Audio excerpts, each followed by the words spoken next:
We are coming to you from Coors Field in Denver, Colorado, where tonight WGN Sports presents White Sox baseball. It's Jose Abreu, Todd Frazier, Jose Quintana in our Sox as they get set to butt heads with Bud Black's tough Colorado Rockies.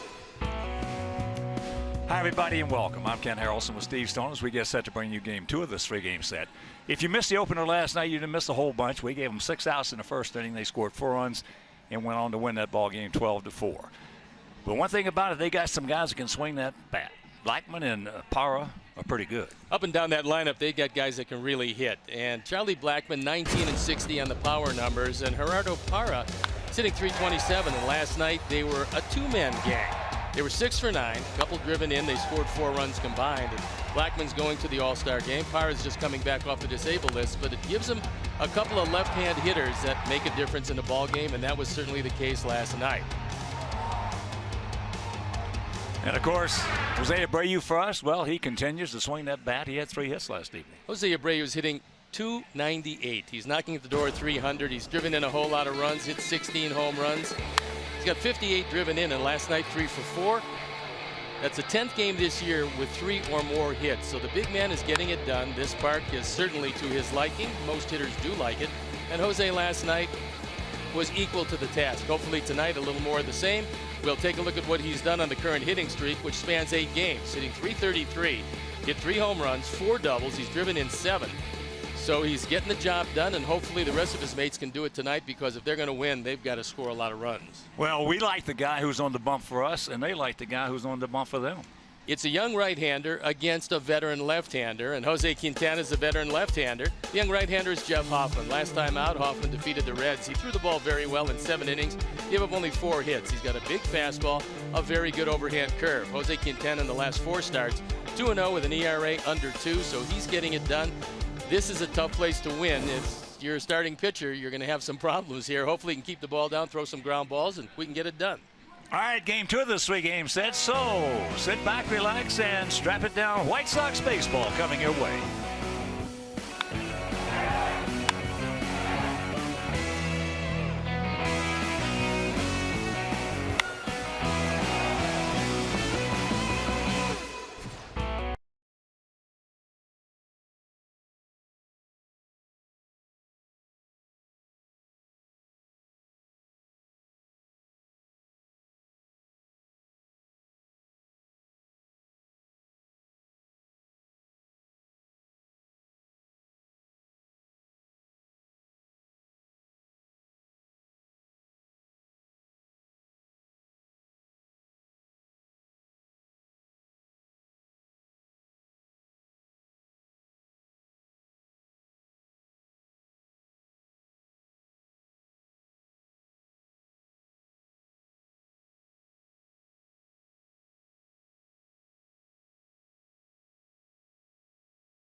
Your Chicago and Northwest Indiana Hyundai dealers. Stop by today and visit buyhyundai.com and see why Hyundai better drives us.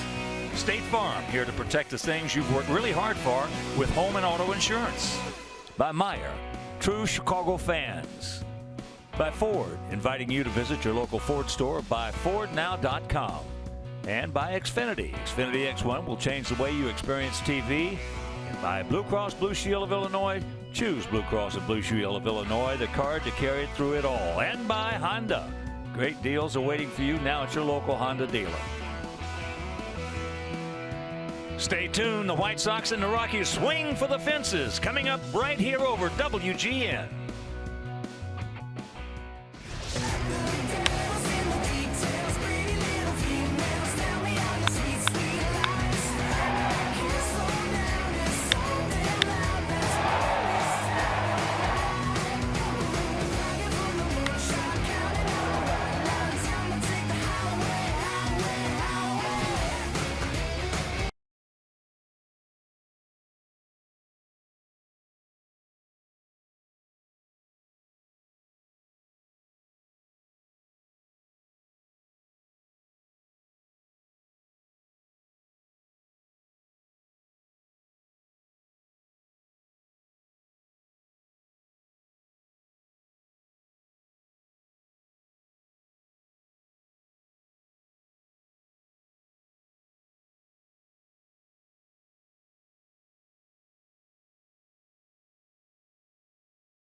Xfinity X1 will change the way you experience TV, and it's Superheroes Night here in Denver, Colorado. Just a beautiful night for baseball. There were some clouds early, but now they've given way to bright sunshine, and the boys are ready to go behind their ace, Jose Quintana.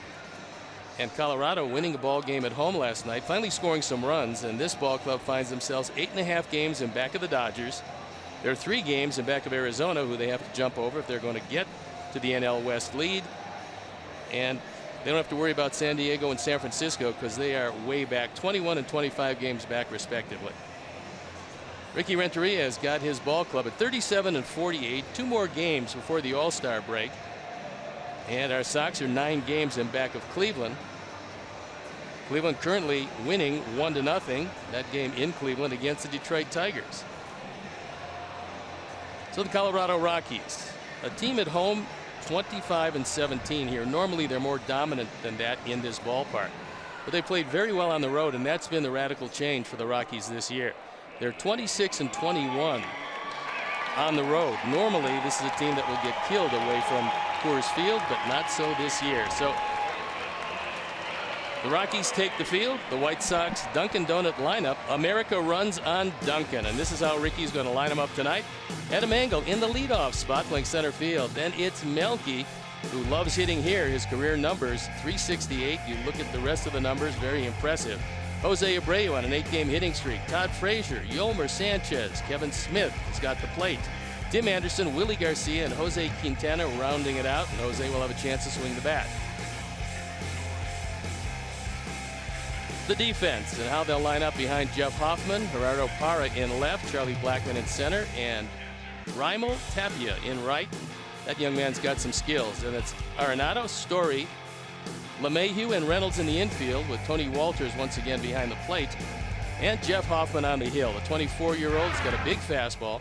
He's got a great overhand curve. The question will be, can he get it over? He has quite a bit, as you can see. 5-1 record, ERA a touch over 4.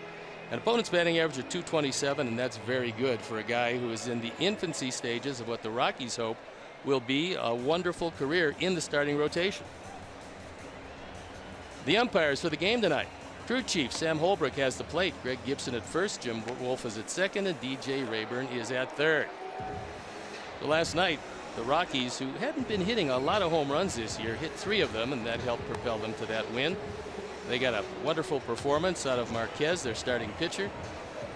Hoffman actually has a little better stuff than Marquez. The curveball is a bit better. And Bud Black, the skipper of this ball club, knows something about pitching, was a fine major league pitcher himself. And this is a young starting rotation for the Rockies. They all have great arms. The question is, will they hold up the second part of this year when they get to an innings load that they've never experienced before? And we'll find the answer to that somewhere down the road. So they've thrown the ball around the infield, which means we're ready to play baseball. And I'm ready to turn it over to my play-by-play partner, Ken Harrelson. All right, Stoney, thank you. And once again, good evening, everyone, and welcome to White Sox baseball right here over WGN Sports. So happy you could join us for game 2 of this 3-game set. And before we show you our picks to click, you at home select yours. As here's Adam Engel hitting .278, a couple of homers. He's driven in 5. Yeah, this young man didn't even break camp with it. Nope. No, and he'll get that fastball up there anywhere from 93 to 97. But the key will be the overhand hook and his command of it. 347 down the left field line, 350 down the right field line, 375 in right center. 415 dead away center.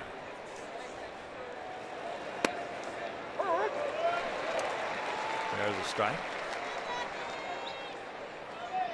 And the count 1-2.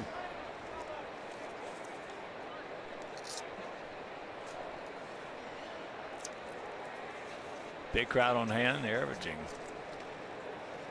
almost 37,000 a game. What better thing to do on a beautiful Saturday evening than come to the ballpark in almost ideal weather? You couldn't ask for better weather than this. No. He had 38,386 last evening. No, this is all you got to do is drive 15 minutes, 25 minutes out of town, and everything all of a sudden becomes majestic. Beautiful, beautiful countryside. Be nice to have Adam with all of that speed on base to lead off this first inning as you take a look at some of the mountains.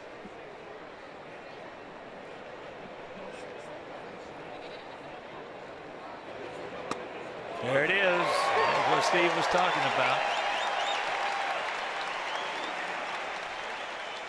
Obviously, this is the first look for our hitters at Hoffman, and so they don't really know how the breaking ball breaks. And there it is, snaps over the inside corner. Probably not where Hoffman would have wanted it, but sometimes that's very effective. Well, he's got one of those that appears that even though it's up, it's still biting. Yeah, as long as it is biting, you're getting the rotation on it. You can get it up and still not have a problem. Cardinals and the Rangers had a pitcher. His name was Nelson Briles. You remember him? Remember Nelly Briles, sure. He had one of those curveballs like that. He threw a lot of high curveballs on purpose, especially to left-handed hitters, because it wasn't a hanger, it was still biting. Yeah, if you can get the rotation, and the curveball is a rotation pitch, not a velocity pitch. If you can get the rotation, it's going to break for you at any speed. And Hoffman will throw 2 different speeds of that curveball. Well, as you know, being a curveball pitcher, hitters hate that. There's a chopper, Arenado. So 2 down, and right now let's check out our picks to click. There you see the fans went with Todd. Crew's going with Engel. Steve's going with Yoma. and David Novak and all the great folks at Poogie Hyundai in Downers Grove. And now we're going to go with Willie Garcia. Well, it's starting to bunch up as this race moves along. Here's Abreu, 298, 16 long ones, and 58 driven in. He's trying to put himself into some very, very elite company.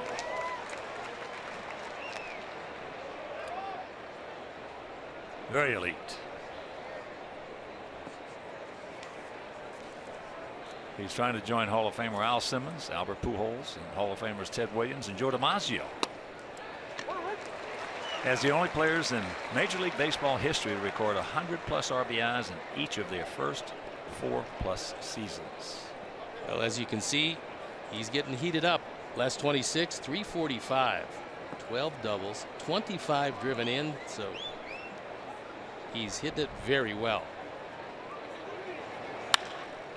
That ball hit into right field. Stretch, get over his head. It will. He cannot make the play. So now Abreu reading it very well. He's on his way to third, and he will get there standing up. Jose did the same thing last night. In the first inning with 2 out, nobody on. Last night he doubled up the line. This time he hits it off the wall. Tapia cannot corral it, and the ball bounds away from him for a triple. We'll await. Tapia went after that. I'm just glad he was able to get up and walk back to his position. He got hit hard on this. That was a curveball that didn't do a great deal, and Jose hits the daylights out of it. Wind not a factor tonight as Tapia has some problems, and Jose off to the races. Todd takes ball 1.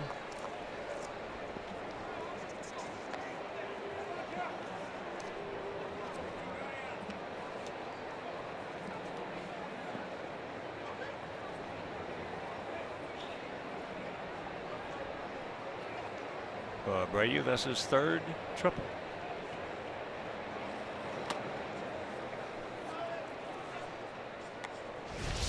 We're going to take a look at the effort by the young left-hand hitting outfielder. Yeah, if he gets those spikes caught up in that wire out there, that's he's got probably a problem. the end of the season.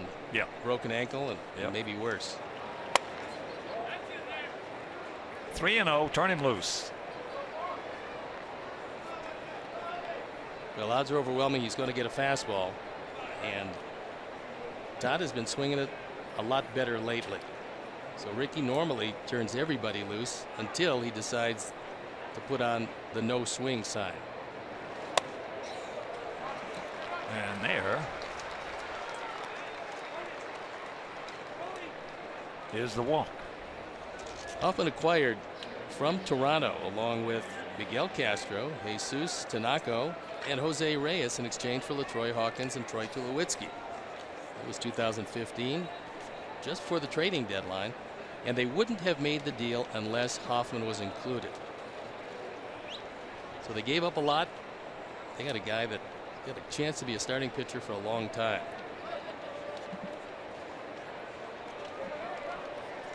So here is Yolmer.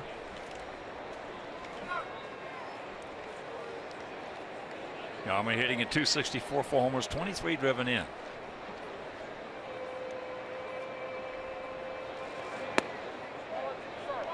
And that's off the corner.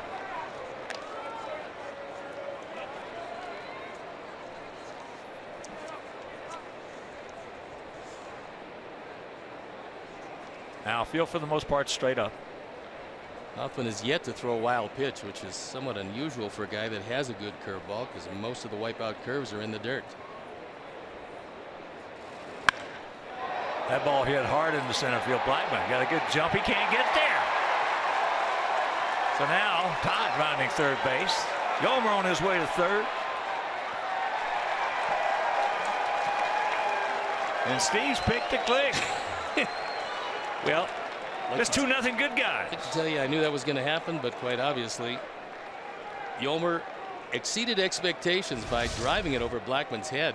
This is a rocket. It's a fastball right down the middle, and Blackman has no chance. So the triple and the walk both score. Yolmer drives in 2, giving him 25, and the Sox on the board early tonight.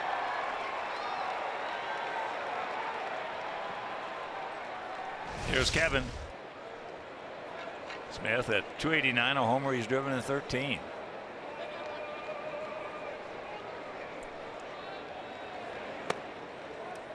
Homer, a little man with a lot of pop. He's a little man with a lot of talent. I mean, He just is about that. everywhere. He is that.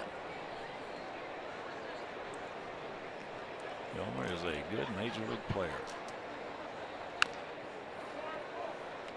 What's happening to Hoffman here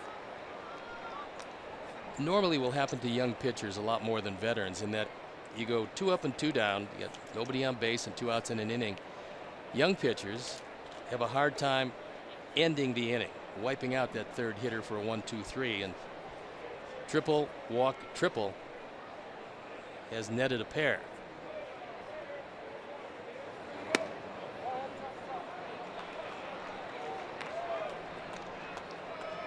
Two balls and a strike to Kevin Smith.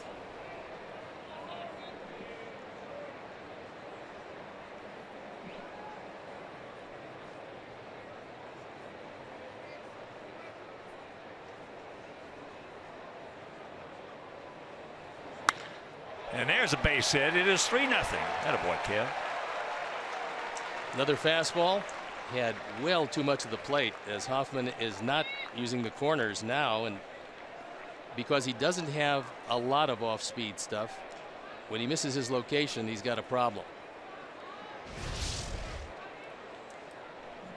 That's a fastball down, and Kevin drives in his 14th. Short arms with that one.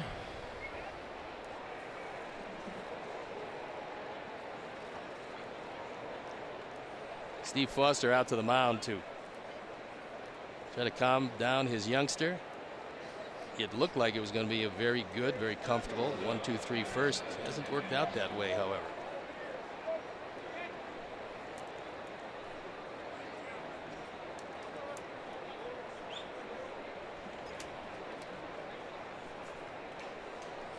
I was talking earlier with Drew Goodman and Jeff Houston, a couple of the, and also Ryan Spielberg's.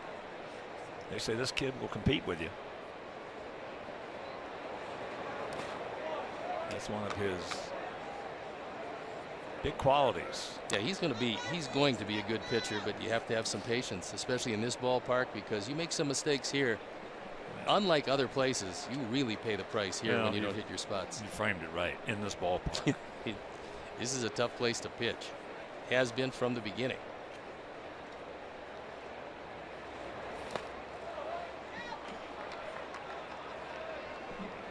You're not going to be competing a whole long time going 2-0-3-1. No, and he's gotten one curveball over the plate. The rest of them he's missed with, and so the guys are just sitting back looking for that fastball, which even at 95, 96, very hittable. Tim at 239, 8 homers. He had one over the center field fence last night. They go to second for the force, but some damage is done. The crooked number goes up on that board, and we'll go to the bottom of the first as you see the 2-run triple by Ulmer, and it's 3-0 good guy.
got 5 guys hitting over 300. It's Blackmon, LeMahieu, Arenado at the top with Reynolds, Parra, Story in the middle, and Tapia, Walters, and Hoffman rounded out.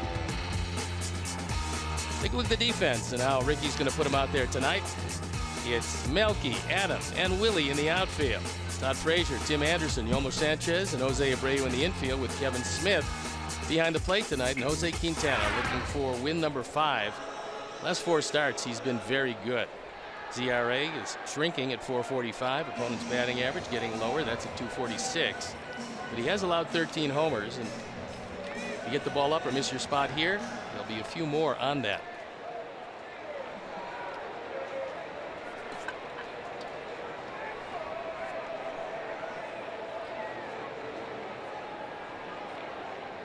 There are the numbers. There's pretty good pop for a leadoff hitter. First pitch strike from Quintana. Blackmon hit a home run last night. That came in the 4th inning. One of his 3 hits. Line shot right out of here. Right over the scoreboard in right field. Blackmon thought that one might have been a touch inside. It's a feeling out process for hitters. Trying to figure out where Sam Holbrook will be calling it. That pitch was probably an inch off the corner inside. Too close to take, as it turns out. The 0-2.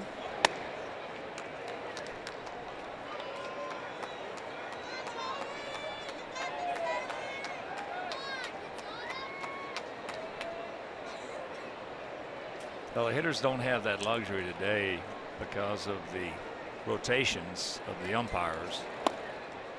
When it was American League umpires, National League umpires had a much better idea.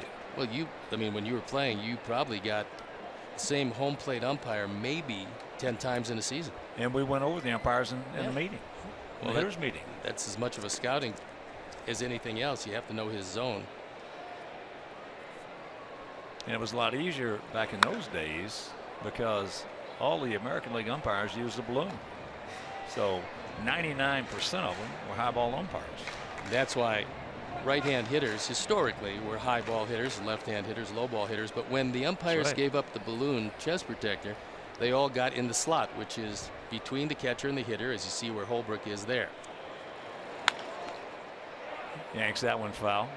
So then what happened, instead of umpires consistently calling high strikes, it lowered the strike zone drastically. Right, and it made hitters uniformly low ball hitters. Now they see a face high fastball that very few guys can get on top of it because it's disregarded. They know it's going to be a ball.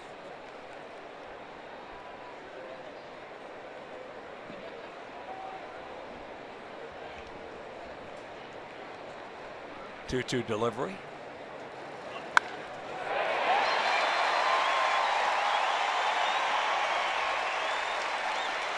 Blackmon waited back nicely on that off-speed pitch. Normally, you like to see hitters' hands come forward. They didn't, and he hit it awfully hard for a leadoff single. Well, he's in a pretty good groove as far as getting the hang time.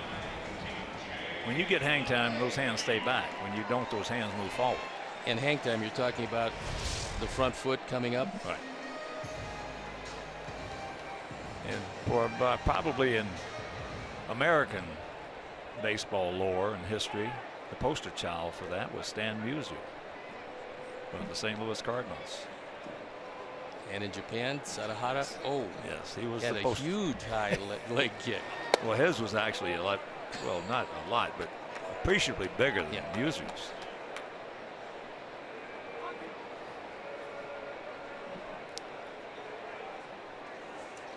DJ LeMahieu. Yeah, he's had a groin problem, so if he hits the ball on the ground, and he normally hits it to right or right center, he's got a chance of being 2.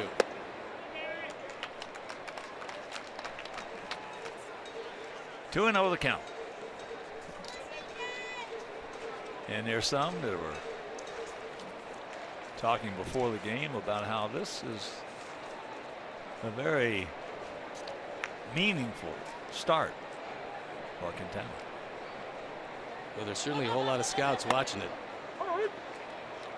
as you would expect each and every time out, as everybody tries to figure out who they want to acquire, what the cost is going to be in both dollars and young players. And then they see. You see the major league career 4 under, but an ERA of 3.5. And controllable for quite some time is Jose. That ball hit deep into center field. Stay in here. Yes! Adam Engel. He can absolutely go get him. Mayu hit a home run last night. He only has 4 and just missed that one at the 4:15 mark. He takes Adam all the way back as far as he can go in this ballpark. Blackman standing on second base, so he doesn't have to retouch, just go back to first. This one just barely stayed in the park.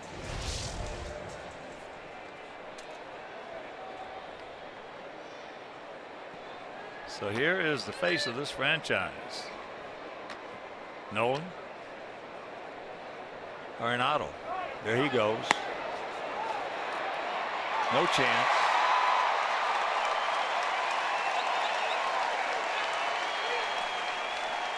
So Blackman, well, that's his 8th stolen base.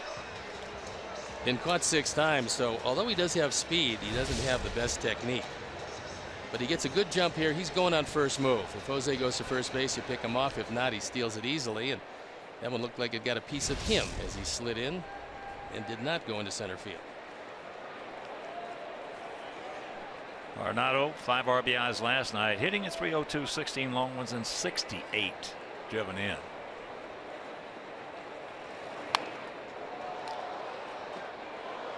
He had the big part of the barrel on it, just underneath it, thank goodness. Runners in scoring position, 381, 5 home runs, 51 driven in.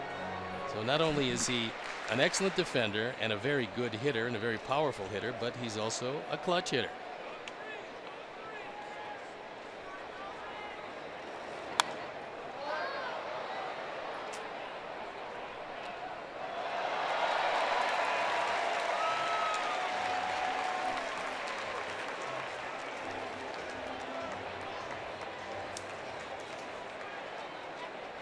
Reggie Renteria went to school with his mom, who Ricky said she was quite a softball player.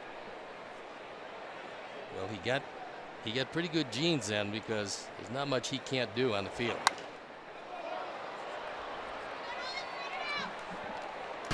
Last night he got on top of a fastball and hit the daylights out of it.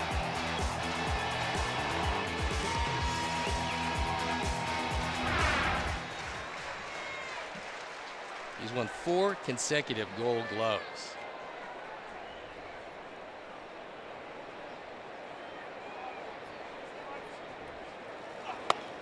And barring injury, you can make it 5. That reputation goes a long way in the Gold Glove category, along that with offense. Oh boy, you put those 2 issues and factors involved, it'll be 5 in a row. Ichiro, the only other player to win 4 straight Gold Gloves at the start of their major league careers. Well, that's a long 2-run homer.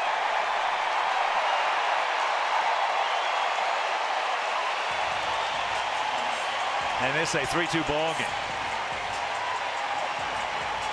That's the 17th, and now gives him 70 driven in. Talking about a guy who's hit over 40 home runs and driven in over 130 runs in 2 straight seasons heading into this year.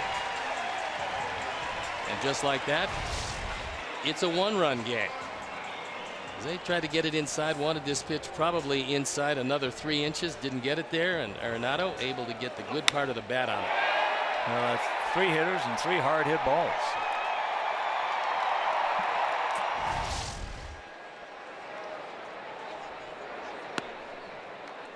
Mark Reynolds, 282, 19 homers and 61 knocked in. The only surprising thing of that is the 282 batting average for a guy that a career 237 hitter. But the last 2 years he changed his swing, flattened it out, making more contact than ever, and it's turning into a higher batting average. He still has all the power he always had. As you look at another guy with a lot of power, who is absolutely a magician with the glove.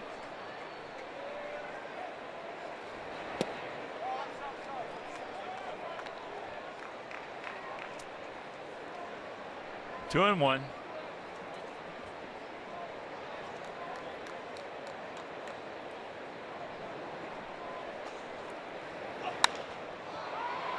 That's high. That should be a can of corn for Willie. Two down.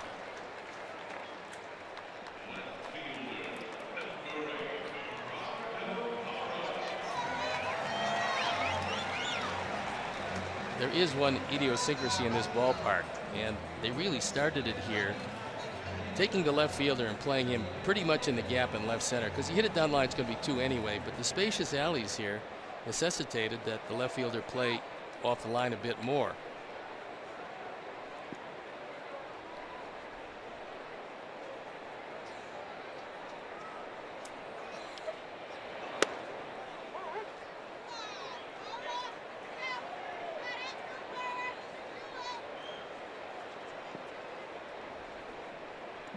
Power against our Sox been pretty good. 387 lifetime.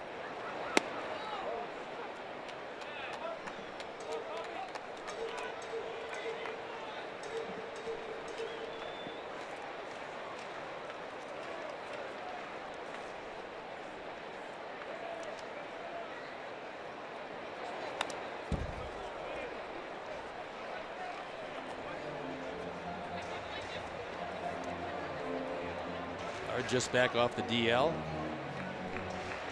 Was in the major leagues with Arizona. That's who brought him to the big leagues. Then went to Milwaukee, Baltimore, before coming here to Colorado last year.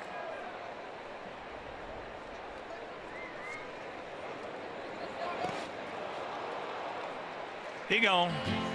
But the long home run by Arenado. And it's a 3-2 Sox lead.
Log on to WGNTV.com and click on the WGN Sports Game Zone banner for the latest stats and information.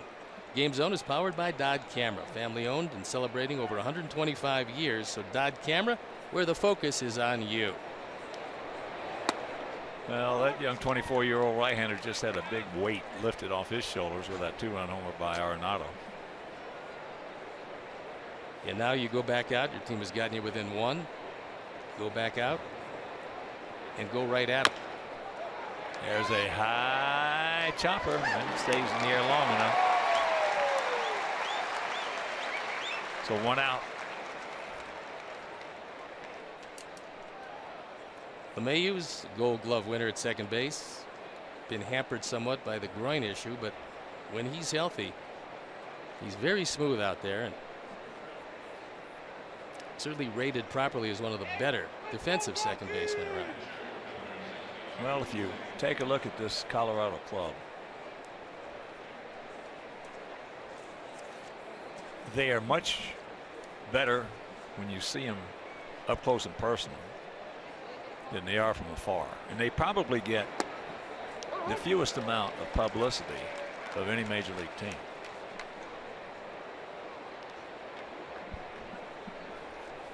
They're #1 in fielding in the National League. There's no reason. Well, it's going to boil down to their. You talked about their bullpen yesterday. It's going to boil down to their starters to protect the bullpen. I would say what's going to happen, though, Hawk, is that these guys are really young and they've never had that kind of workload. So as they move into the 150 innings pitched and maybe a little bit more, they're going to start to wear down somewhat. That's one of the reasons why they are concerned and probably trying to add a pitcher. Well, if they're going to wear it down, that means the bullpen's going to wear it down. That's exactly right. They go shorter and shorter. The bullpen has to cover more outs, and eventually guys that got everybody out for 2.5 months, they can't get anybody out anymore.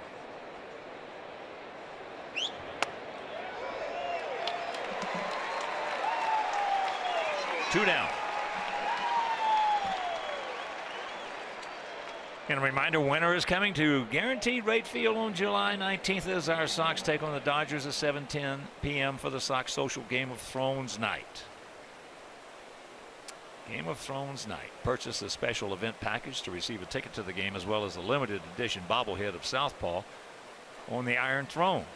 Bobbleheads are limited, so visit whitesox.com/GOT to get yours today. Hoffman finds himself in the same position as he was in the first inning. 2 up, 2 down. Didn't work out very well for him in the first.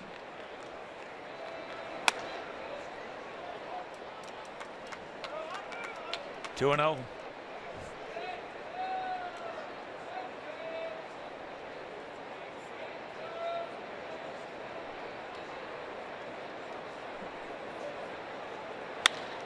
Got a boy. Good speed aboard. 95 right down the middle is very hittable, especially when you're talking about thigh to belt high. That's exactly what Engel did. Took it right back up the middle. This one pretty much split the plate and couldn't get the 1-2-3 inning here in the second.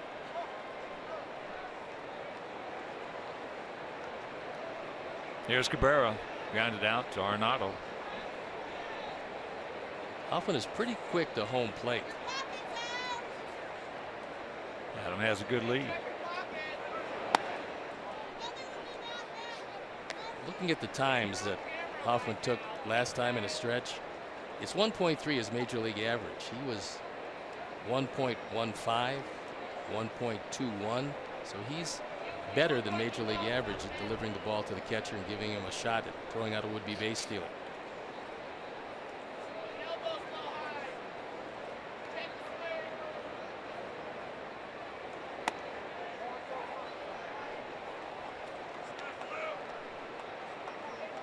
Now Walters goes out to talk with Hoffman as he's fallen behind again.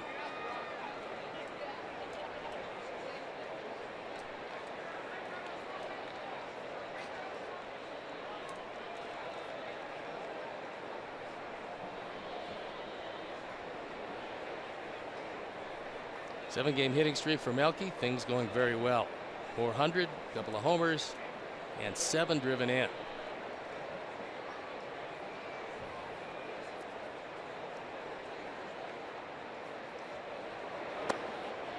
Stacks it up, takes it down low. 3-0. Abreu on deck. Okay, so you got Abreu coming up. Do you give him the 3-0 green light here? No way. Now with Abreu.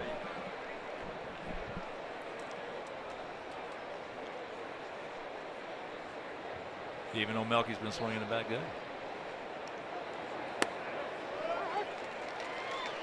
3-1. Here's Jose, who's been swinging it well, tripled and scored a run last inning. If he had had Green light there. The most surprised guy in the ballpark would have been on his own deck. It's true.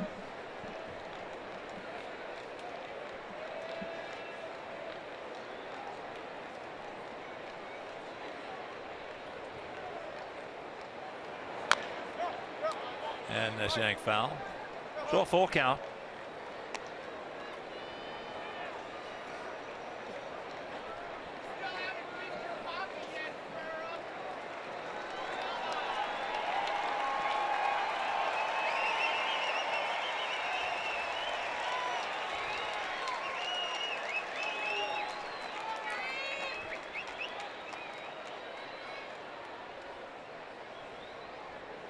Mark Reynolds playing way back. There it goes. That's to the wrong man. Underneath. Perfect throw with a bunch of mustard on it. Man. Wow. And that'll retire the side. But we lead at 3-2.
Presented by Nationwide's Jeff Vukovich.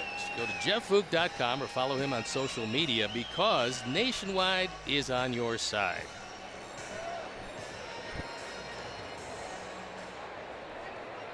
It'll be Story, Tapia, and Walters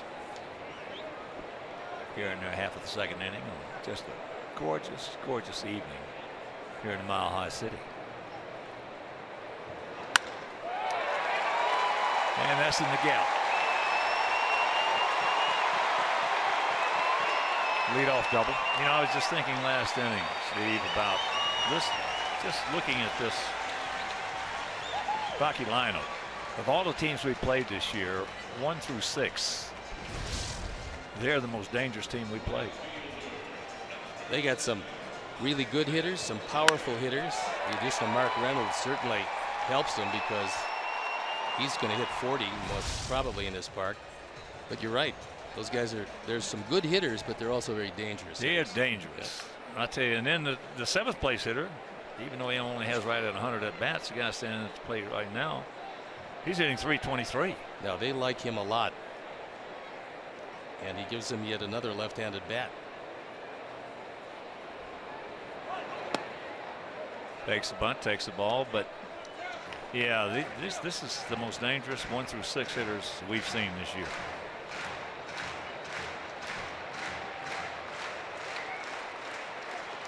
Before the first 5 are hitting over 300, and then you got Reynolds at 282. So that's a tough lineup to wend your way through 3 or 4 times.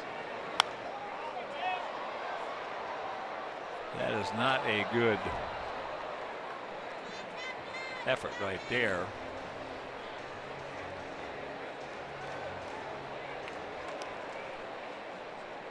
But when you're hitting 323, you got a lineup like this. Why not? Gap out there in right center.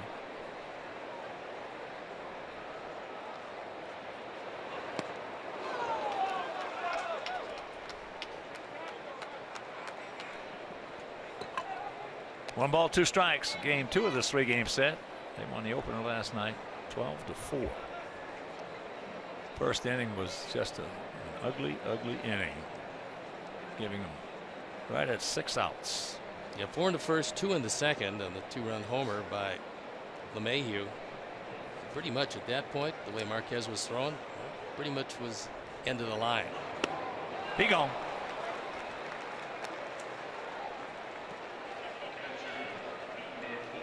Jose threw back-to-back very slow curveballs, and even if you can guess breaking ball, you can't guess the velocity, and you certainly are not going to be able to guess the location. Tony Walters, 273. He's hitting. Converted middle infielder. You don't see a whole lot of guys move from second to behind the plate. Maybe Craig Biggio was one of those guys. And Walters another one of those guys.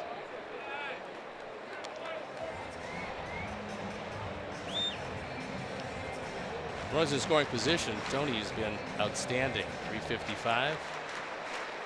And shows he's got a pretty good eye.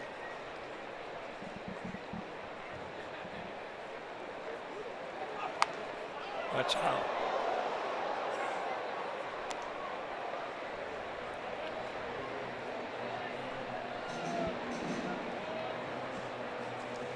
Are we getting close to the time where guys will start going down on the weight of their bats? Or is that going to be down the road some when you get to maybe 400 at bats? Right now they're around 320, most of the guys. It's according to the individual. Did you use change? I told you that game against Vita Blue, I used 4 different weights in the game. I started at 35, went to 34, 33, 32, and he struck me out 4 times. I was saying anyway. that was pretty much a Vita Blue aberration, but no, some guys will change, other guys won't, and believe it or not, as you play with guys, some guys just won't let their macho go down. I used to use a heavier bat against hard throwers and a lighter bat against breaking ball pitchers. Like if I was facing you, I wouldn't have used a 40-ounce bat. I would have used probably a 35, maybe even a 34. Why would you use a lighter bat against a soft tosser? Because it was easier to check it up. And against you, I'd be doing a lot of checking up. Another slow breaking ball. This time produces the 3rd strikeout for Q. You face guys like Nolan Ryan, Sam McDowell, guys really hard throwers like that. You weren't going to check up too much. Hoffman hitting at 150. He has knocked in a run.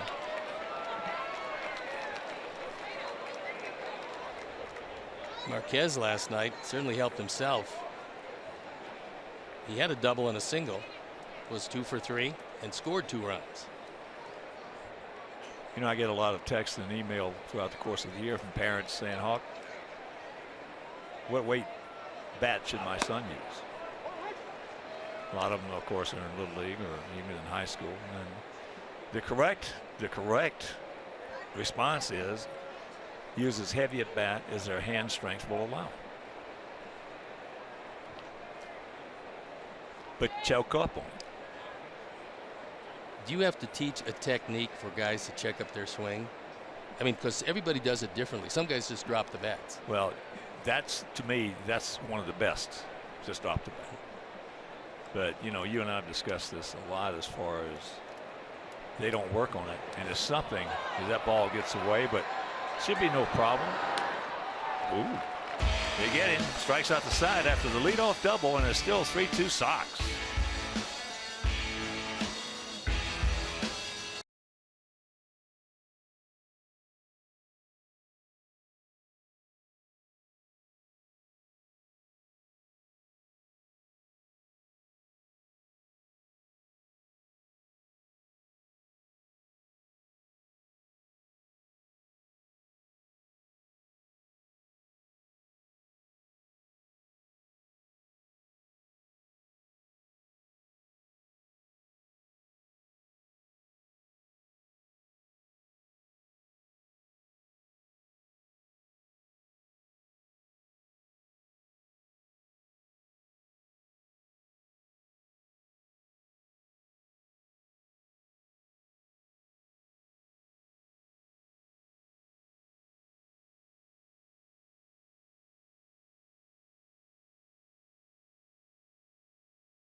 Triple play promotion. Text Subway to 97999 right now, because the 300th texter will win a $30 gift card to a Subway restaurant in the Chicagoland area. Also, Sox fans, join us as our Sox take on the Cleveland Indians Saturday, July 29th at 6:10. First 20,000 fans will receive a 1917 throwback jersey, and it's beautiful. Presented by Xfinity. The Xfinity X1 will change the way that you experience TV. So purchase your tickets today by visiting WhiteSox.com or calling 866 Sox game. That's a really good looking uniform. Oh, it's beautiful. It really is. And the hat is gorgeous too. But you know, getting back to what was one of the things that you worked on the most in spring training? Was it covering first base? I did that certainly. And covering first base, and also getting a guy 30 feet from you with a fungo bat and hitting you hard one hoppers, or call them shin burgers in those days. But yeah, because you want to make sure your hands are right in good position when you deliver the baseball. Well, you wanted to develop your technique. Yeah. In fielding those hard one hoppers. Another thing you worked very hard on was the technique, was bunting, being a pitcher. You had to, because I couldn't hit, but I could lay down a bunt. And well, you worked on it. You had a technique. The point I'm making is, you take Abreu, you take Todd Frazier, and not so much this year, but you take Avi. What is probably the biggest majority of strikeouts that they have? It could be one or the other. I mean, it's you're talking about location, pitch, what? Check swings on a breaking ball down. Yeah, absolutely. Breaking ball, the wipeout breaking ball in the dirt. So why wouldn't you work on the technique for that? Would seem practical. You're going to see a lot of that. Watch out. That ball is caught, but ooh, I tell you, Hoffman is a lucky 24-year-old young man right there. That ball could have really done. That was just a bullet. It's our Mazda replay cam, and fortunately Hoffman got out of the way, and LeMahieu right there up the middle to make the play. So a rocket, and unfortunately just the first out. So here is Todd. He had a good at bat. He walked and scored. Yeah, but when you have the majority of your strikeouts, they're going to be check swing strikes with 2 strikes on breaking ball down and away. It's the 2 things that you can do to curb that is, first of all, choke up on the bat with 2 strikes. That's number 1. And number 2 is work on a technique in spring training and throughout the course of the season. And as you say, a lot of guys that you played against and saw one of the best is just drop the bat. When you see it's going to be in the dirt, you just drop the bat. That actually takes a check swing out of the equation for the umpire when they go and appeal it. Yeah. Because you don't have a bat in your hand. Not easy to do to develop that technique, but it's a good one. Well, it is a lot harder when you don't work on it. It's impossible then. Outfield straight away, very deep. Todd all the way around. Hoffman 6'5", 220. And just 24.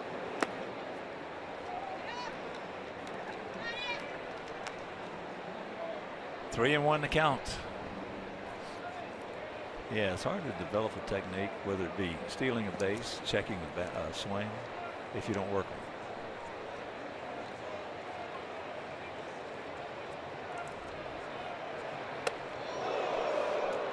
So the second walk issued too.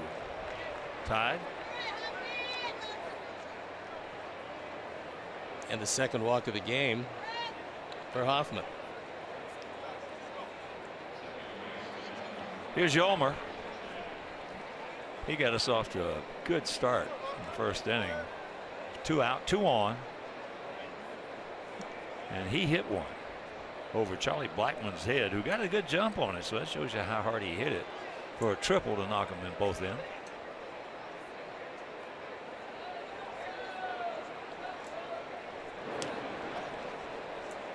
One of the things that Bud Black is concerned with, and has to be, Hoffman, his career high in innings pitched is right around 150. So he's just really getting started. He's not in a great deal of jeopardy with just 50 innings of work to this point. But they've got some other young starters that they're pushing by what they topped out at max innings. That ball hit in the left field deep. Get over his head. It's caught. Good catch by Parra. One of the things Gerardo Parra has always been able to do is play defense. He got a very good and accurate arm. He can go get him in the outfield. When he was hurt, they missed him. He's back and makes a nice catch here. Well, as you said earlier, these guys leading the league in defense. Yeah.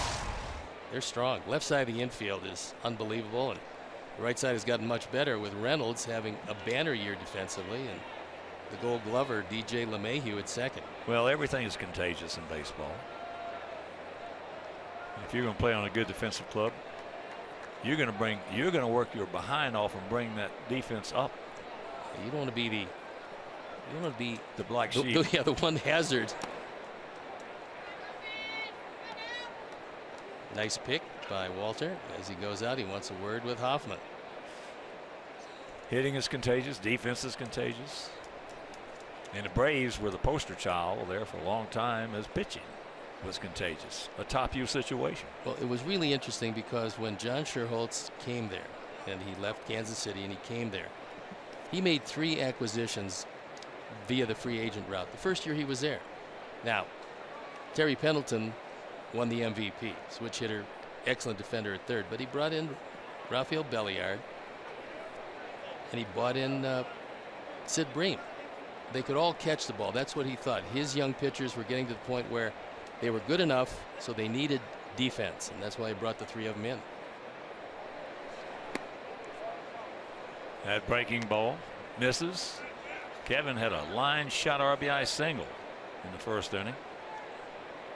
So far, that has proved to be the go-ahead run. Yeah, those guys, every time they went out there, were going to top the guy who was out there the day before. Baltimore had that situation too. Yeah, they did that.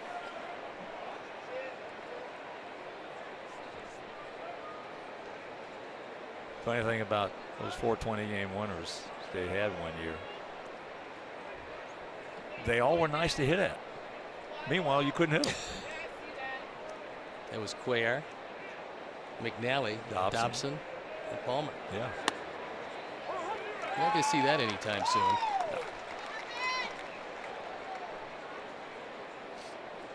No, they were all nice to hit at, but they just made their pitches, especially when they had to.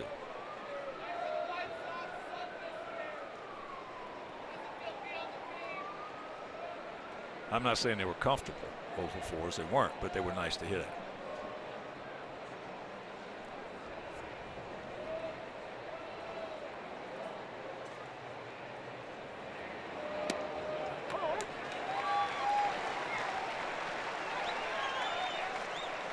Full count with 2 down. So now Reynolds is going to play way back of Frazier. And there's a big gap out there in left center if Kevin can find it. Kevin lately has been predominantly a right field hitter.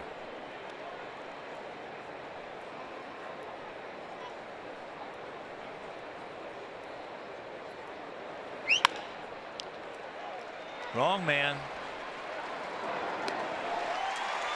And that'll retire the side. We go to the bottom of the 3rd, leading by 1.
Home and road splits. Blackman drastic here at home.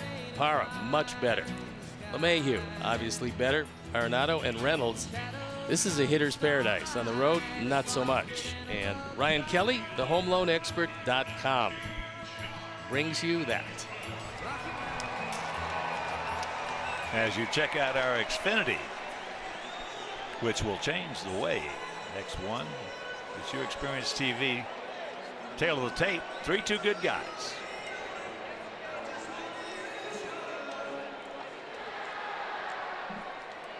They're back to the top of the order. Blackman, LeMahieu, and Arenado.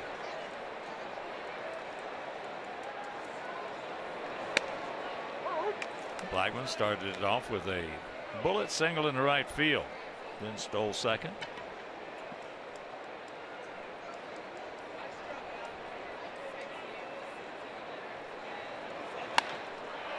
And that's almost a blueprint. The first time up, Jose tried to get a fastball inside by him. He couldn't get it. And this time did the same thing. Another fastball inside, and Blackman's just too quick. We'll watch it again. He threw it in a good spot, but not when you can get the barrel out as Blackman did. And you're talking about a guy that just keeps getting better.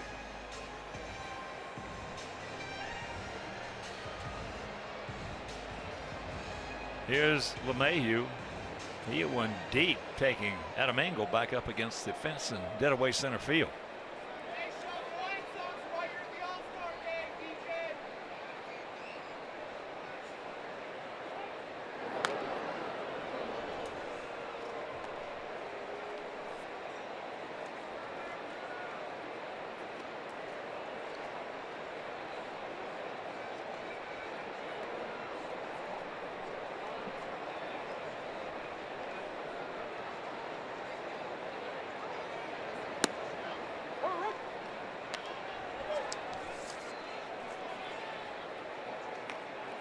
There's a change up for a strike. LeMahieu second on the team in grounding into double plays. He's grounded into 11 of them. Only Arenado has grounded into more.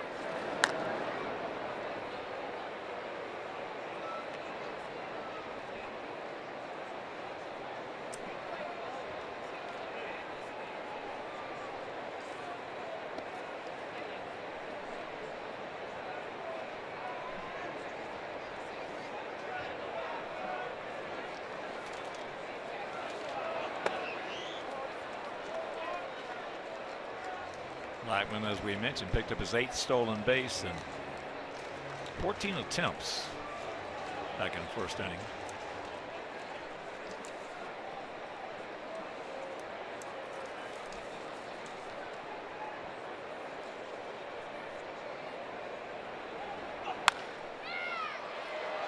Nice pick. Return. Nope. Good play. Good play by Jose. Jose made a very nice play, and then Tim came across and just threw it in the vicinity of first base as Q tried to get over there. Yolmer does make the catch. So turning 2 out of the equation. And Yolmer just could not get to the bag even though Jose was there.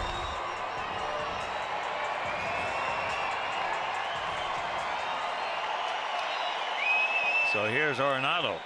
He had a long 2-run homer in the first inning. And like last night, he had a long, bomb for a 2-run homer in the 6th inning.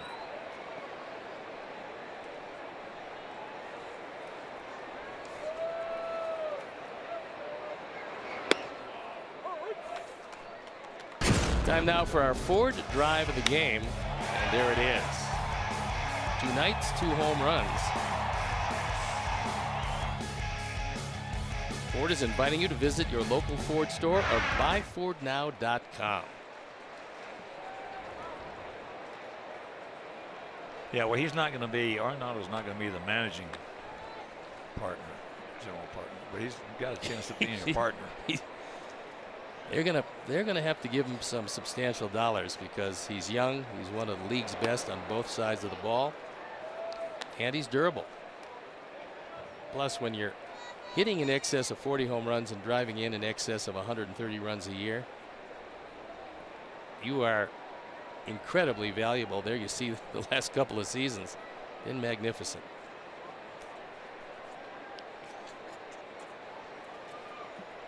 There's some great young talent in this game. That kid, Aaron Judge, is going to be only the 2nd player to go into the All-Star game with 30 or more home runs. Mark McGwire is number 1 with 33.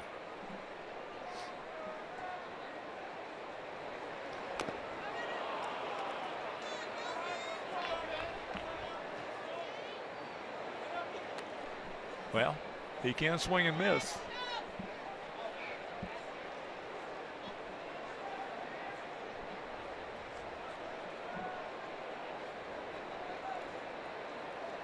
Beautiful night. And the temperatures are absolutely perfect.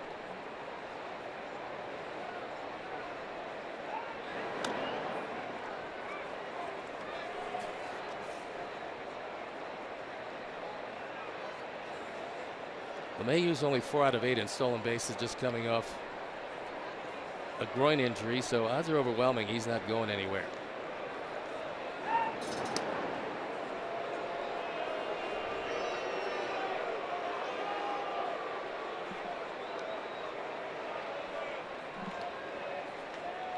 When you're a base stealer and you're stealing bases half the time, that's not a real good percentage.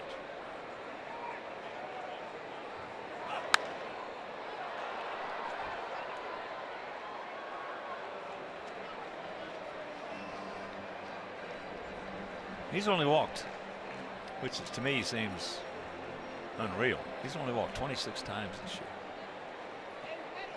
He's only been intentionally walked 3 times. And with a guy who puts up those numbers, that's almost unbelievable. Well, the guy behind him is having quite a season. He got him. Pulled the string on him. Now make it 63 punch outs. 2 down. Well, that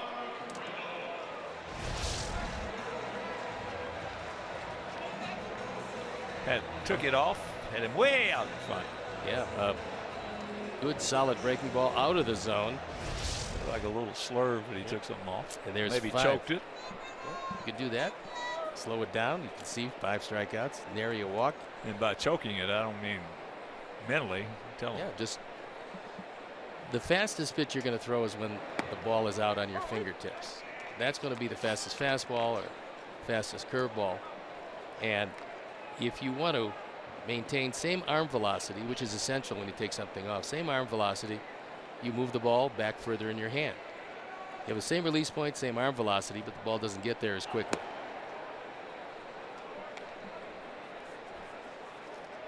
One and one to count.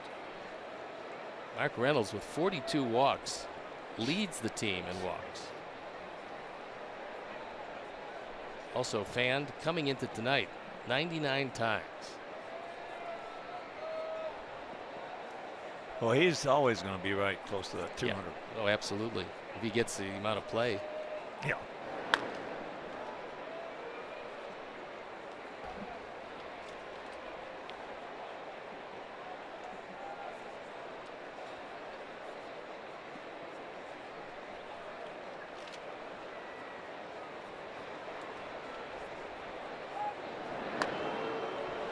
In fact, 2009 Arizona, he struck out 223 times. 2008, he struck out 204 times.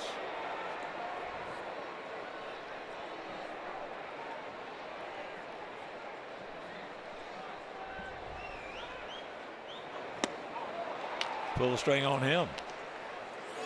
He might be finding out less is better. There's no doubt.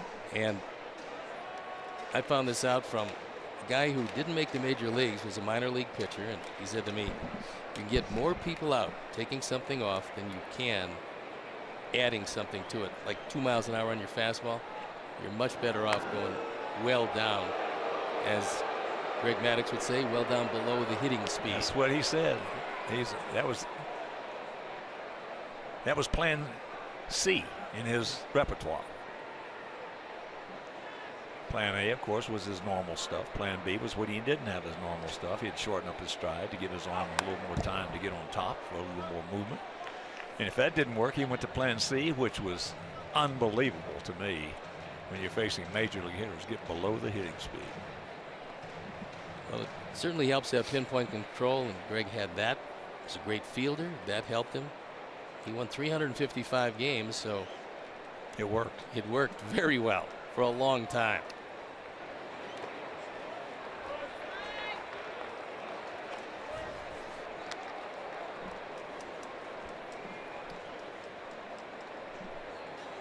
One on, 2 out.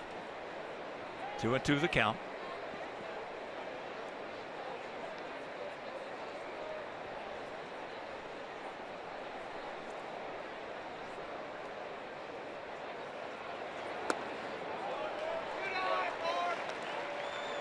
It's full. Now let's see if Jose moves behind LeMahieu at first to get a better angle. Right now he's still holding him close.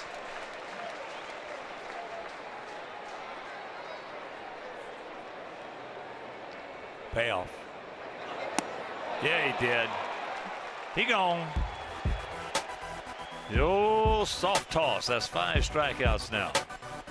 Make it 6.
AWS on Tim's homer last night, and it was a bomb just to the right of center.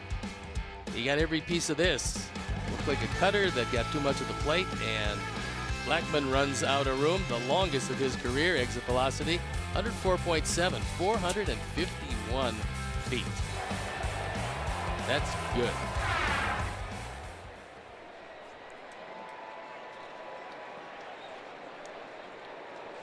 Tim grounded into a 6-4 fielder's choice to end the first inning.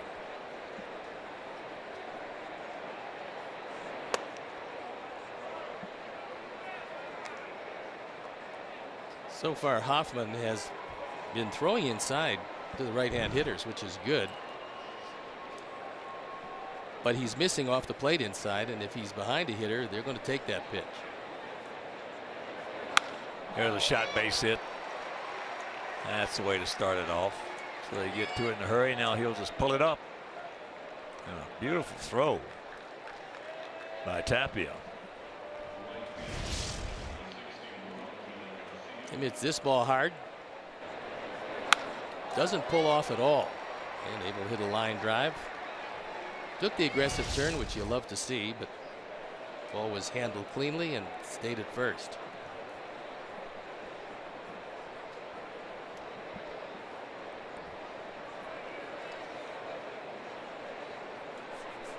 Willie grounded out to second base. Good lead. And he checks up on the breaking pitch. Often using a lot of slide steps when he's got anybody at first base who can run at all, and Tim can do that.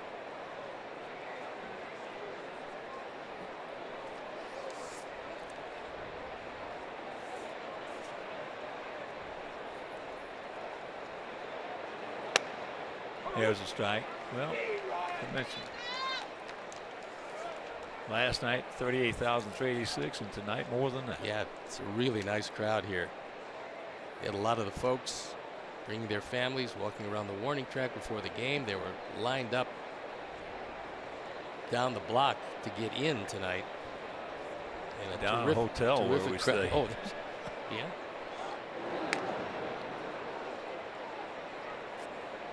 This is a beautiful hotel we stay at here, Ritz-Carlton.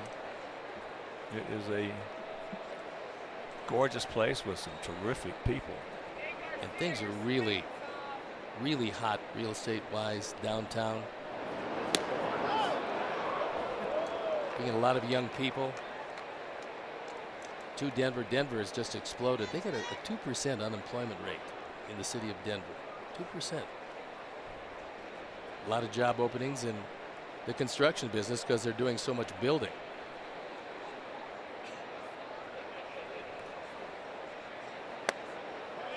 Yeah, a friend of mine called me this morning.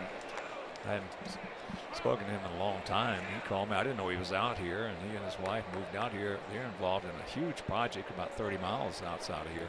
It's just been crazy, the development, and the city keeps getting bigger and bigger.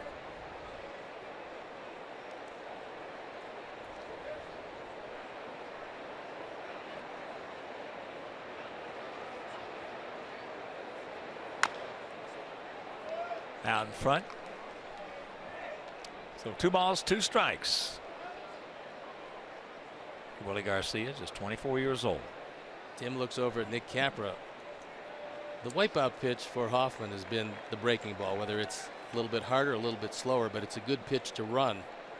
And at 2-2, you figure might be that curveball.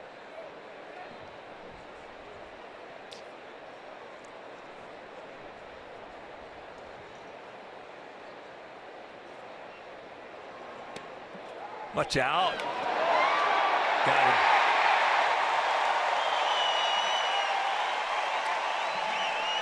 Tim wants them to take another look at it.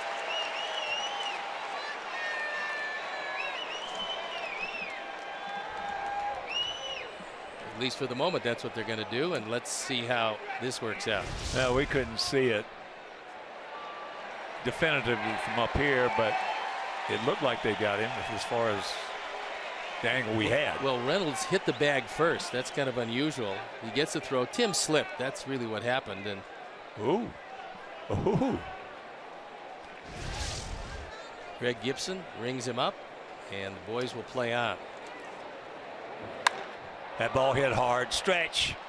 Stretch. He looks up. It's off the wall. So now he's going to make the turn.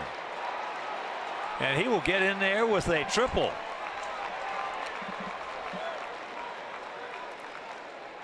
So David Novak's picked a click. Pretty amazing. We're here in the 4th inning. Not only the 3rd triple of the season for Willie, but we got 3 triples in the early going, and a long way to go in this game as that one gets trapped. Blackman has to go get it, and Willie is off to the races. He can do a lot of things. He's strong. There's no doubt about that. And he can throw. Decent speed in the infield end right here. As Quintana struck out his first trip. They're going to play Reynolds in on the grass. Arenado, he knows what to do here with the pitcher up. And just so there's no lack of communication, Nick Capra comes up and he's going to be telling him what Ricky Renteria wants him to do in this situation. Well, Q's really not used to taking a lot of signs. No, that's for sure.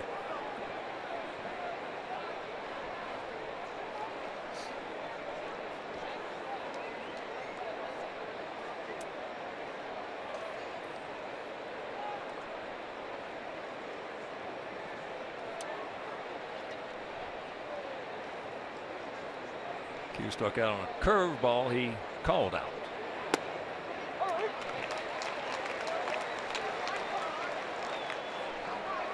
And the count 0-2. So the infielders are going to hang with that positioning with the 2 strikes, as they should.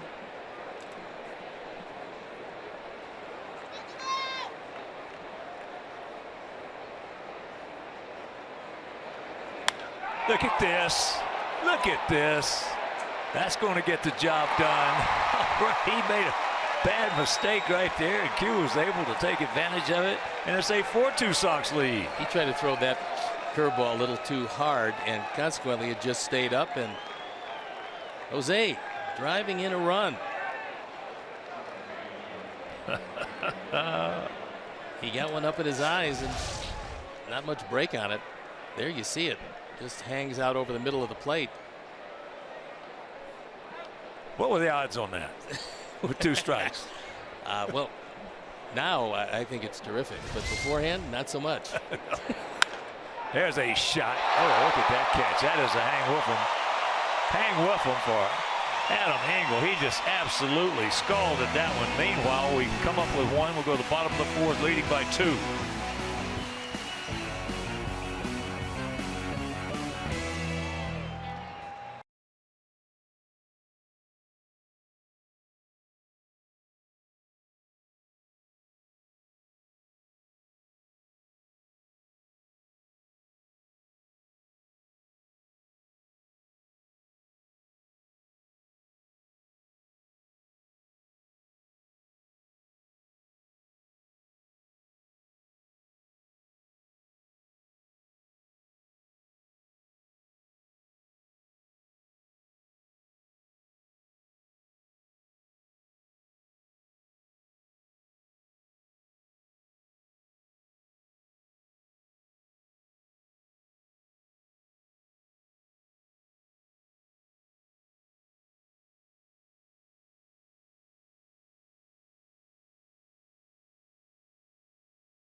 And it's Trevor Story going up as high as he can go to rob Adam Engel. Good play. That's a terrific play. And an inning ender as he hits the daylights out of this. When you think of garages, think Danley's 773 Garages. Garages.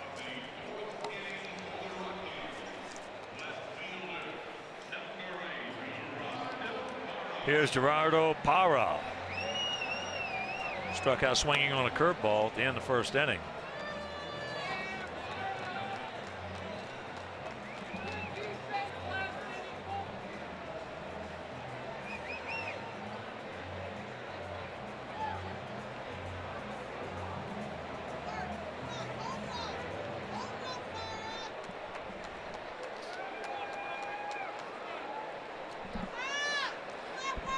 Steve told you earlier, Parra really has hit well against us when he's played against us. Doesn't have big power, but you don't need big power in this ballpark to hit it out.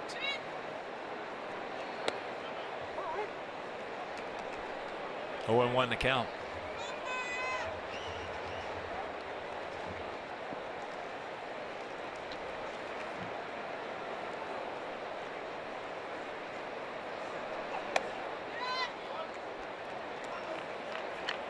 Yeah, this is a ballpark here from the pitching staff. It's like Fenway. You don't need gentlemen farmers out there on that mound. You need street fighters. Well, every pitch, every at bat's a battle. Sure it is. And when you walk somebody, it compounds it here because you're going to give up home runs. I don't care who you are or how hard you throw. You're going to give up home runs. You just have to make them solo shots in this ballpark.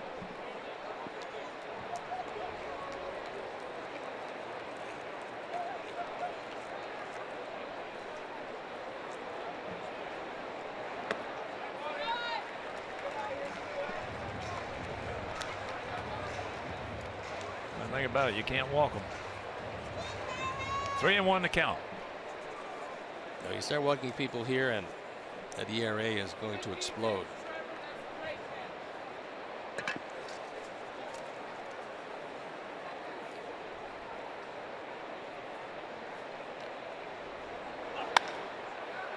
Nice pick.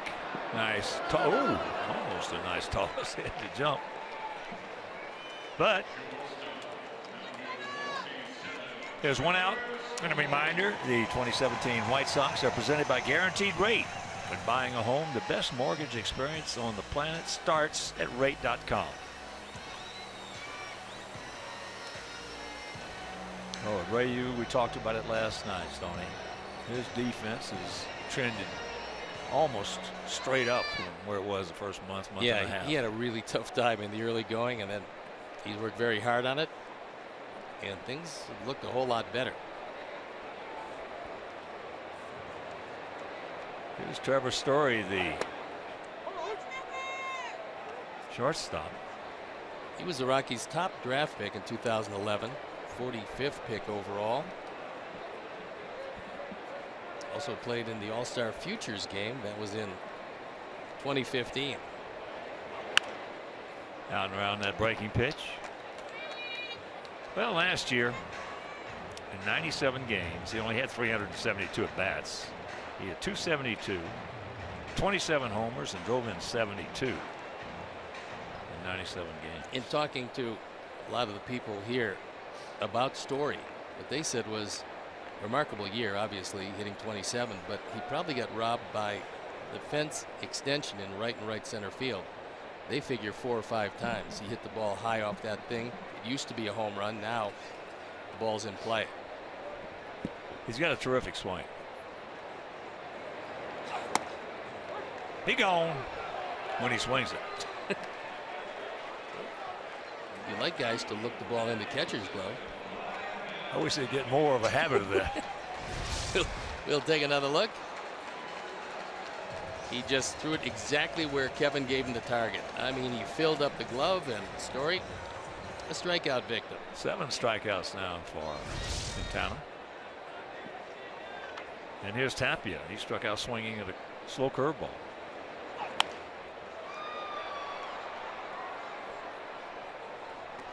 turns it loose on that fastball.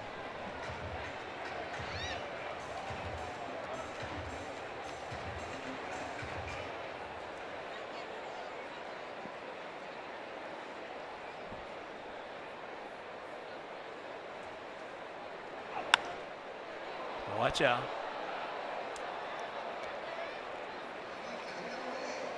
He's not going to be able to stay back long enough on that slow curveball down. He wants to go to that now. He uses a face-high fastball a lot. Let's see what Kevin wants.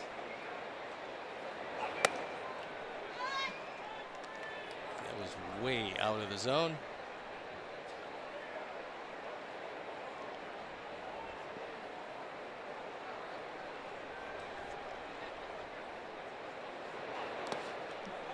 And checking a few scores for you. Pittsburgh, they beat the Cubs today, 4-2. Nova over Arrieta.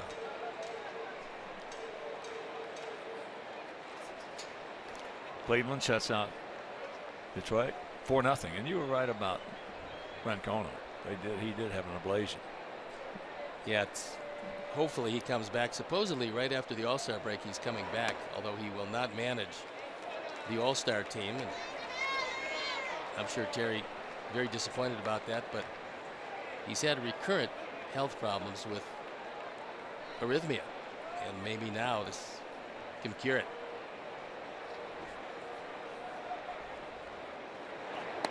There it was. Could not stay back on it, and that is 8 strikeouts now for Quintana.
White Sox checking and an official White Sox debit card only available at your local Wintrust Community Bank.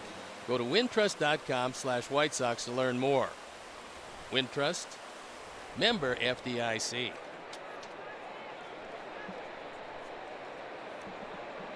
There it is, 4-6-0 for us, 2-4-0 for them here in the top of the 5th inning. Here is Cabrera. Takes the breaking ball strike.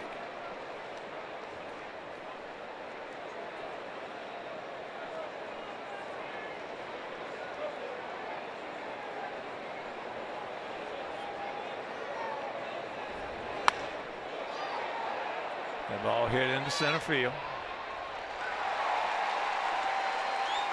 The 1 out. He's now 0 for 3. Hit that ball hard, but Blackman right there.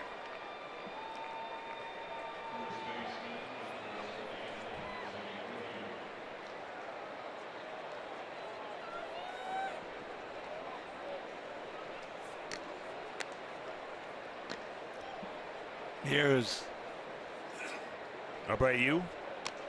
He tripled and scored in the first. And leading off the third, he had a rocket that LeMahieu made a terrific play on.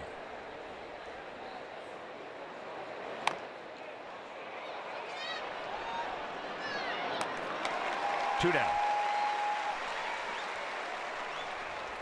And join us when our Sox face the Cleveland Indians on Sunday, July 30th at 1:10.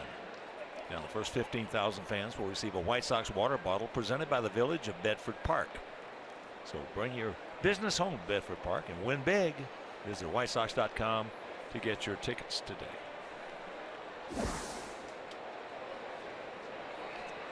Todd Frazier, the only thing standing in the way of Hoffman's 1-2-3 inning, something he hasn't been able to do to this point. Todd's walked a couple times. And scored once. Takes first pitch strike.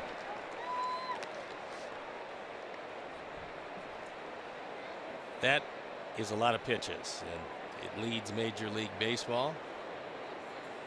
4.48 pitches per at bat.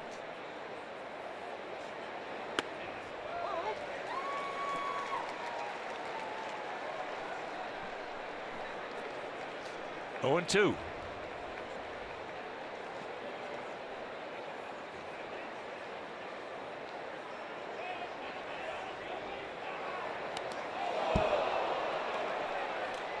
He will not have a 1-2-3 inning this inning. So it's been 3 at bats, and the only contact was the ball hitting Todd. 2 walks and now hit by a pitch. He wanted to ride it inside, got him right above the elbow. And that's going to sting for a while, but that is one tough guy you're looking at. You better believe it. You better believe it.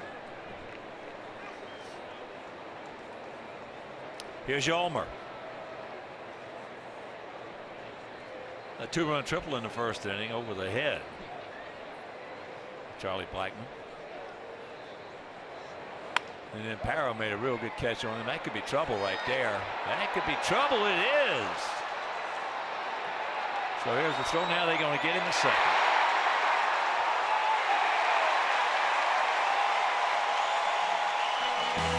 All right. All right. Man. All right. Halfway home, we lead at 4-2.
And then you'll see DJ LeMahieu actually lifting Yolmer's leg off the bag and making the tag.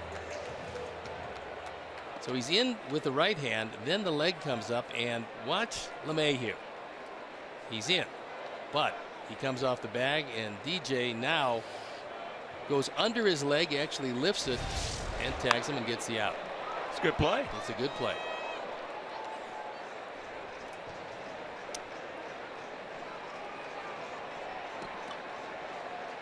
Walters, the catcher, struck out his first trip. 4-2 Sox here in the bottom of the 5th inning.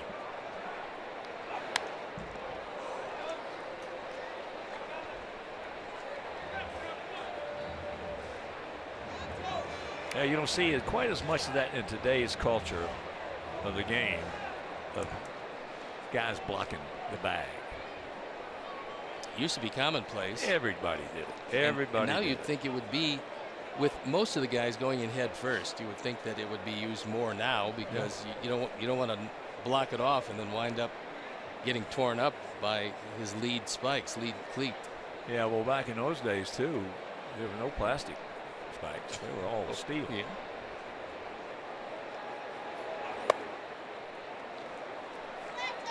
And if you caught a guy, or you knew a guy who had that reputation of blocking the bag on you, well, what you were going to do, really, in reality, was you're going in spikes first.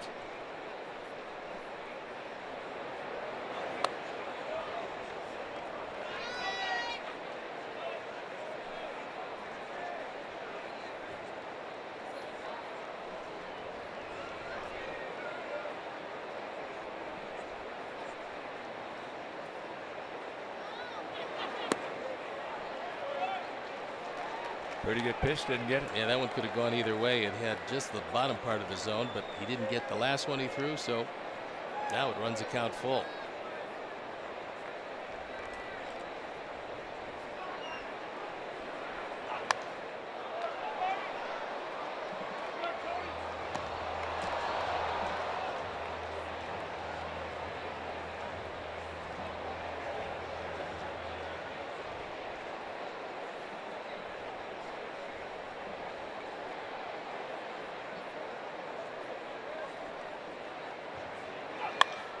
That ball hit hard. Adam, yes. Well, I tell you, He got a great break on. Watch. He got a great break on tremendous that jump ball. there. Yep. As soon as that ball left Walter's bat, Adam was off to the races. You need burner speed to play center field in this park. And this ball hit hard, but Adam right to the spot makes the catch. No hesitation. A perfect route to the baseball.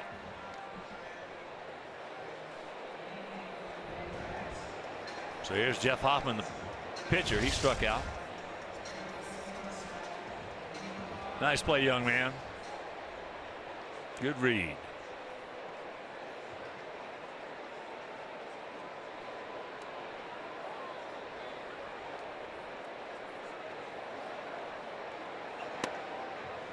Takes first pitch strike.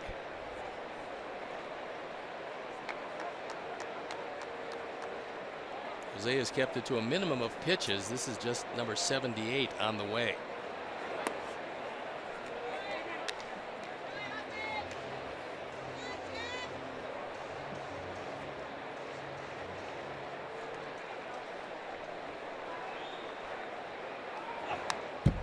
Good swing.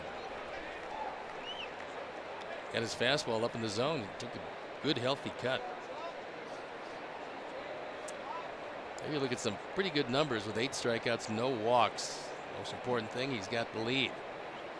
2 runs early, and that's been it. That's in the upper tank.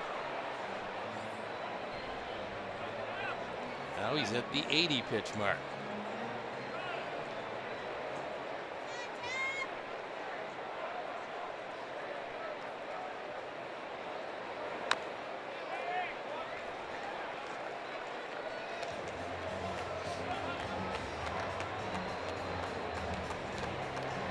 Count hangs at 1-2.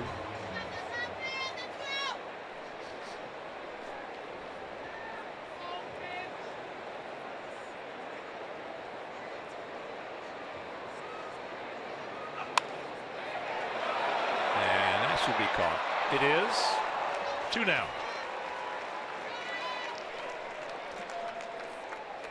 And a reminder, you can see your name in lights at an upcoming White Sox game. Celebrate a birthday, anniversary, and more with a scoreboard message. Jeff Sennell and his crew, they'll take care of you. Proceeds benefit White Sox charities. So book your message. Visit whitesox.com/scoreboard. Jeff Sennell and his crew do a wonderful job. Jose now probably wants to stay away from a fastball on the inner part of the plate, because twice he's done it to Blackmon and twice he's hit rockets into right field. They got the shift on.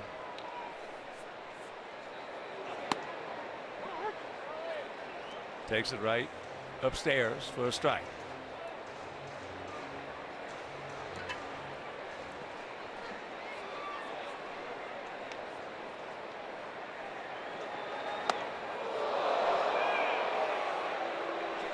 A little high neck in. That'll make the outside corners seem to be a little farther away. Buzzed them upstairs. Yeah, nothing wrong with making them move their feet, especially after one of your guys was just drilled. Yeah, no, it's fine.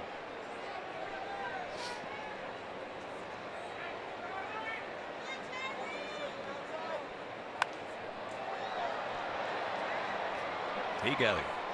I tell you what, if he hadn't have thrown that previous pitch, that pitch he just threw right there may have been hit out of here. It hung right in the middle of the plate. It may have been hit way hard.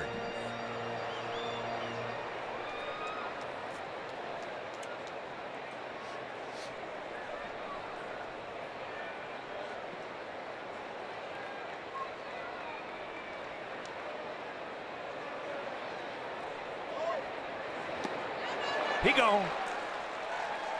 1-2-3 inning for Quintana, and he leads it 4-2.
Fans.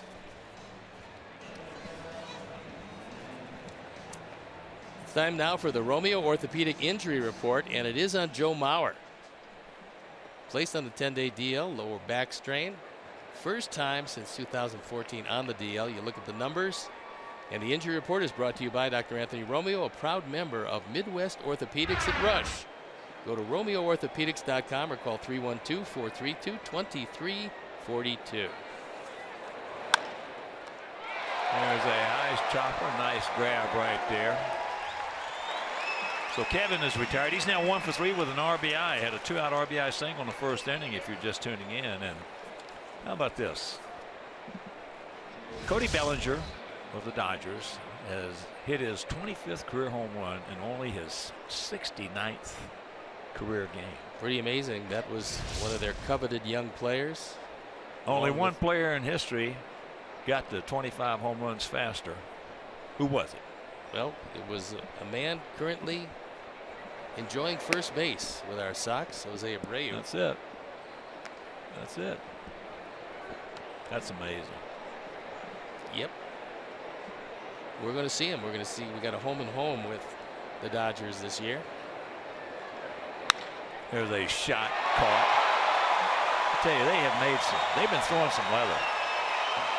You can see why they're leading the National League in defense. What a play by Story, who has not allowed his bat to affect his glove. He's made two sensational plays at shortstop tonight. This is a base hit all the way until right there. Well, what that tells you when you see what's going on with these guys defensively, there's two parts to this game. There's offense and defense. And even though he's been struggling offensively, he's not. The only way you can get good jumps like this is being into the game. And that means you're not taking that offense out in the field with you. Story's still a young player, but they love his defense, and they know he's got tremendous power.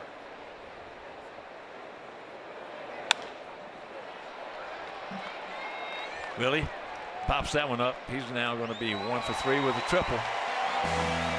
So we go to the bottom of the 6th. It is still a 2-run Sox lead.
And a reminder, you can provide your guests with the ultimate all-inclusive White Sox experience in Guaranteed Rate Club or Magellan Scout seats. Now, these two premium seating areas are the best way to entertain your most important clients, most important employees, and of course your friends or family, and are available for season ticket packages or individual games. So for more information, call 312-674-1000 or visit whitesocks.com/premium seating. Here, let me give you the second half of that promo. Oh boy. This is going to be a tough inning for Jose as he's going through the heart of the lineup for the third time. That young fan is enjoying the night at the ballpark. LeMahieu. He's gone out deep to center. And then Abreu made a really good play.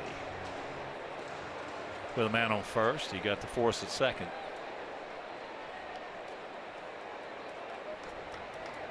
Fastball that Jose threw had the entire plate. He didn't get the call.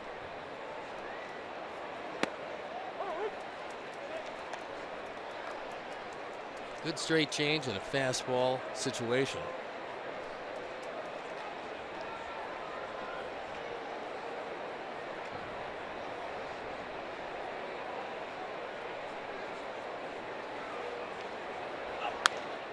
That's out of play.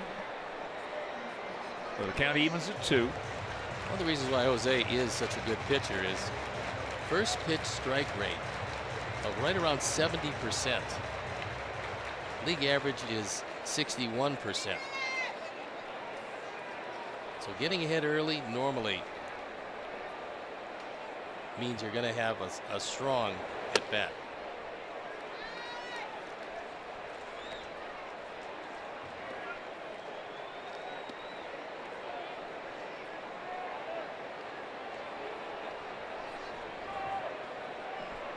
Talking about the Dodgers, they beat Kansas City in the 10th, bottom of the 10th, 5-4. That's their 60th win. They have a wonderful team. Very strong pitching. Some really talented young players and a farm system full of a few more. Well, at 60 wins, that's the first team to do it this season, and also only the 4th to do so in the first half in the wild card era. Full count.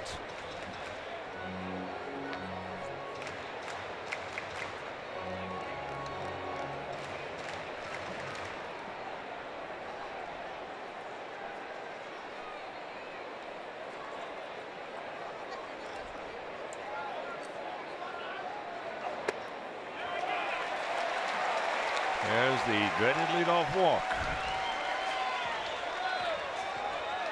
That's the first walk issued by Quintana.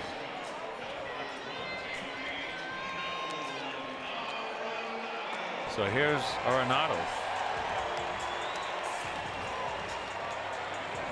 He's hit a 2-run homer, a long one, in the first inning, and he struck out on a changeup in the 3rd. Also grounded into 12 double plays, so he leads the team in that dubious department.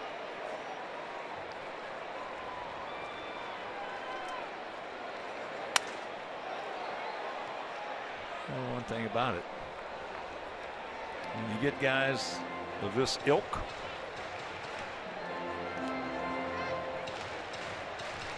you better make them beat you inside. So that's where he better heat them up. He loves to go to the right-handers in under their hands. The better the hitter, the more you got to pitch them inside.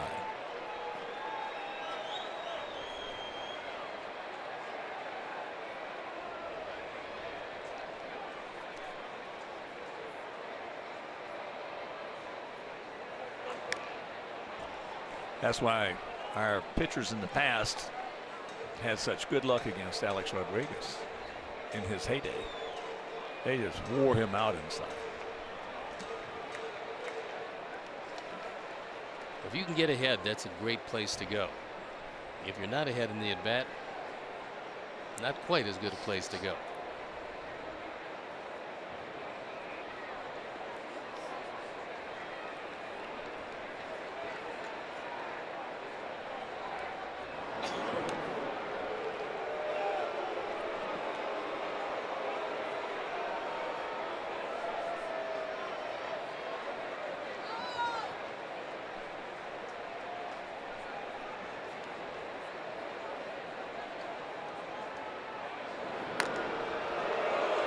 Mayhew's taken almost no lead at all, and Jose has spent a great deal of time throwing over there for a guy that is just 4 of 8 in stolen bases.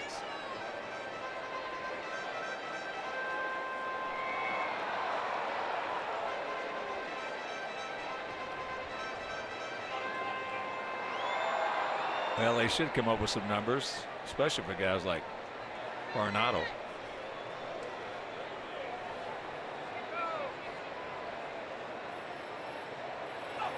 On how he reacts when guys continually go over to first base and he's at the plate. He gone. Jose, easy to figure that one out, but that was a good pitch and he stayed inside and threw it right by him. That's 10 strikeouts for Q. High heater, and Arenado upstairs inside. Just can't get any part of the bat on it. Some hitters just do not like that. And there's a man on first, and the pitcher continually goes over there.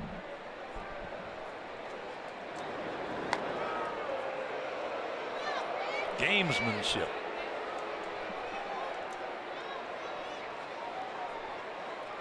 Mark Reynolds has popped up to right and struck out.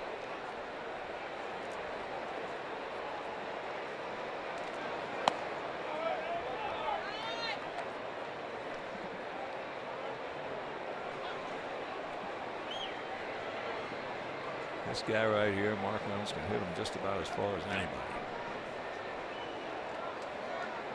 He's been around and they love him here now. Especially if he's throwing some weather over there first. He's doing that, and that really helps solidify the entire infield. Well, that's an area that Mark has never been renowned for. They're very pleasantly surprised. Well, you can learn how to play first or third if you're willing to.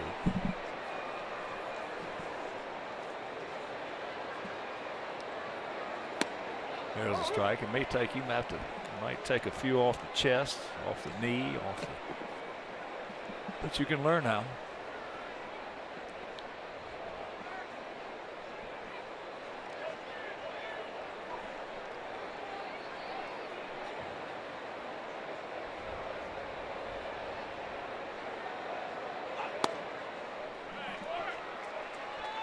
Now you have a home run hitter and very much of a hitter's count. Jose's going to have to make a good pitch here as you look at the century mark in pitches.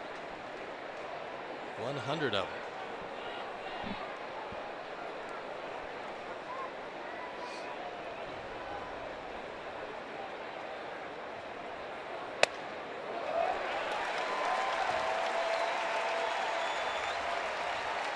So 2 on 1 out. And here comes Coop.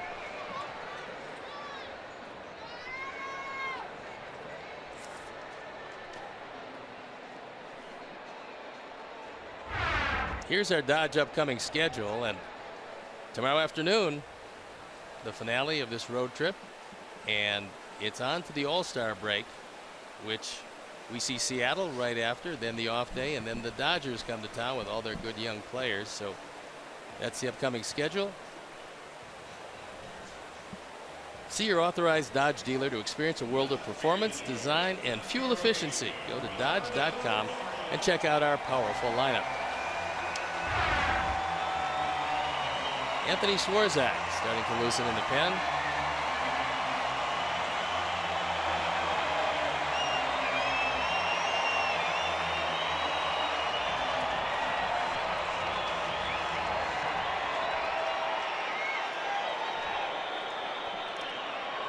Coop may have just gone out there to give him a little bit of a breather and impart something positive.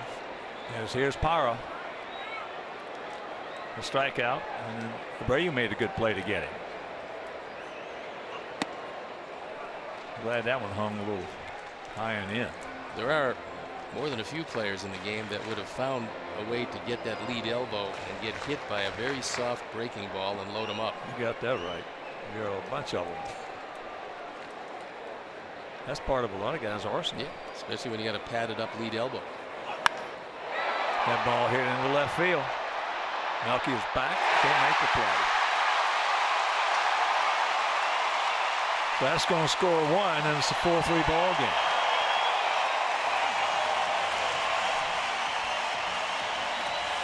There drives in his 30th run. They're ecstatic to have him back in the lineup.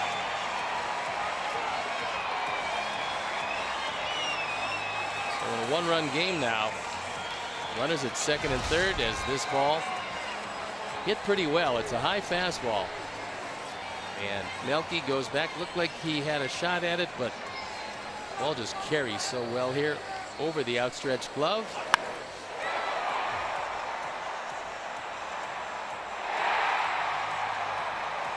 And that is going to be it for Q.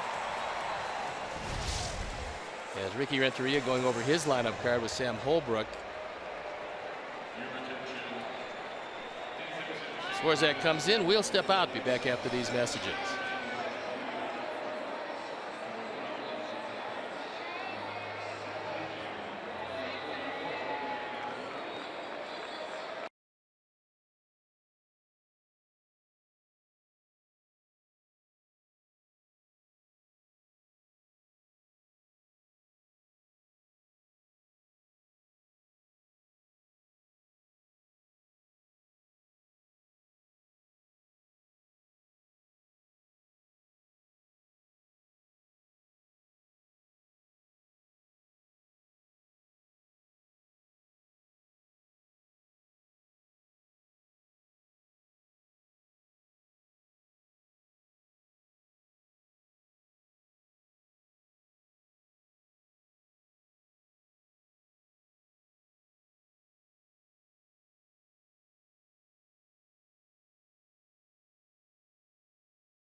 checks in the game in right field. He's also going to hit in the 9th spot, vacated by Quintana.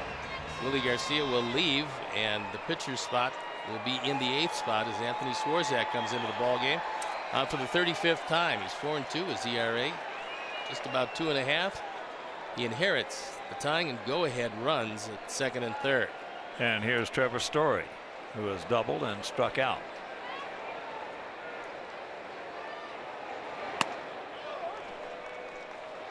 There's a strike. Well, it's two ballparks that when you come in, and you don't play that much in these two ballparks. This is one of them. Atlanta is the other one.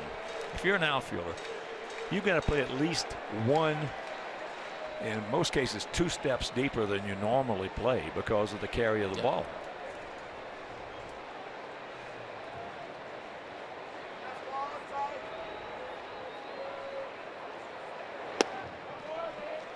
And that is actually part of the home field advantage here for the Rockies because they know that. It's been a very comfortable place for them to play since they opened this ballpark. Their problems have always come on the road, but this year they're playing much better on the road than in previous years under Bud Black, who's done a great job here. This ball club on the road 5 over, 26 and 21. There's the strike. Ducks on the pond, 1 down.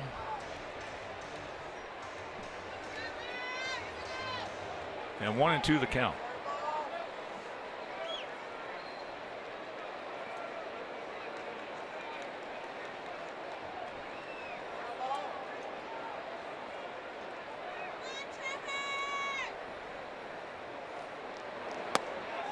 He gone.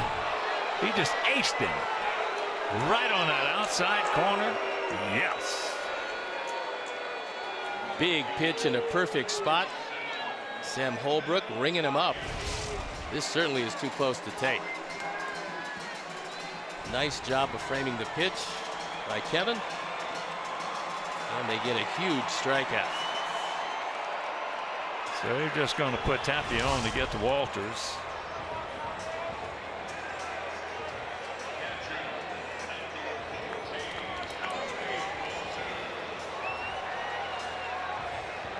Walters has struck out, and then leading off last inning, he hit a deep drive into left center field. Adam Engel got a tremendous jump on and just ran it down.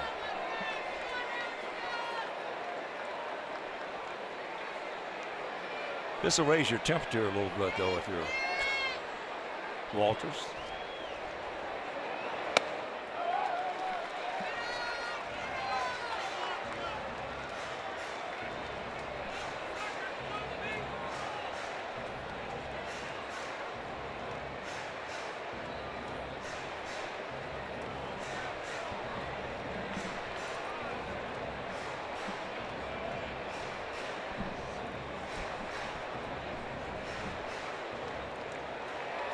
Pretty good speed at first and second, and not much at third.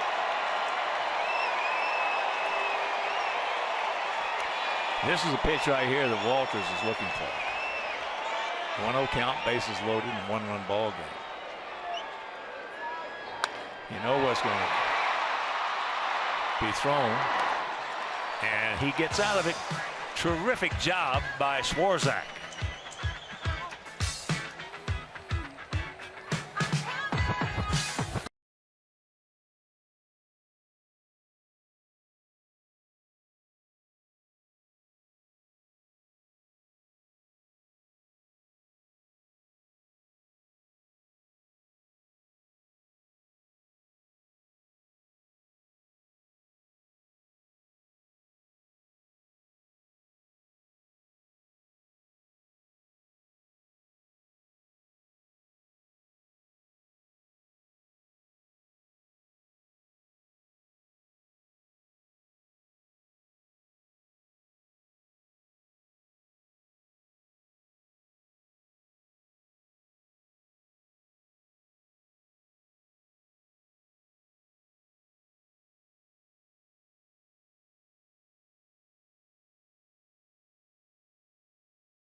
game.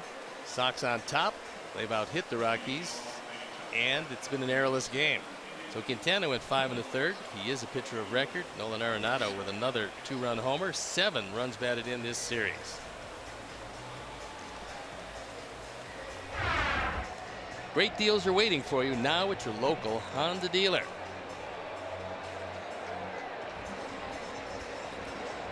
Seventh inning. You know, I was just sitting here thinking, even though we did not won a whole bunch of games this year, I'd hate like the devil to think where we would be without Anthony Swarzak this year. Well, he's been remarkable. He has been a hero.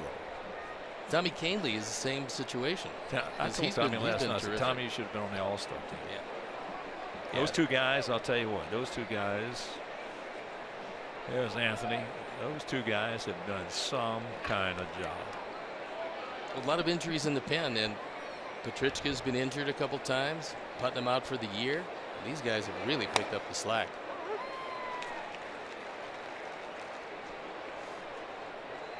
Yes, sir, they certainly have.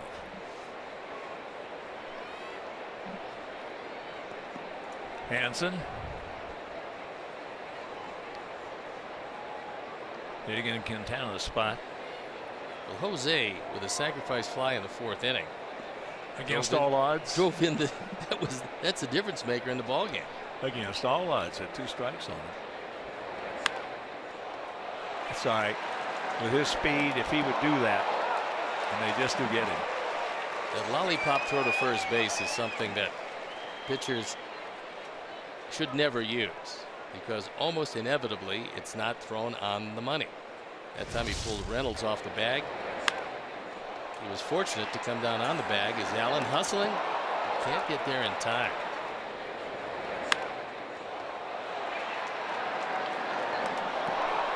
Especially Clayton Richard, who was a fine quarterback at Michigan. Couldn't throw it. Couldn't throw to first base.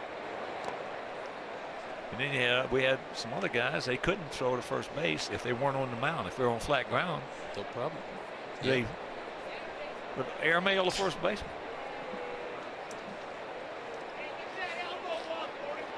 Here's Adam. Adam 1 for 3 last time up, was robbed of a base hit on a beautiful play by Trevor Story. Rocket off the bat of Engel.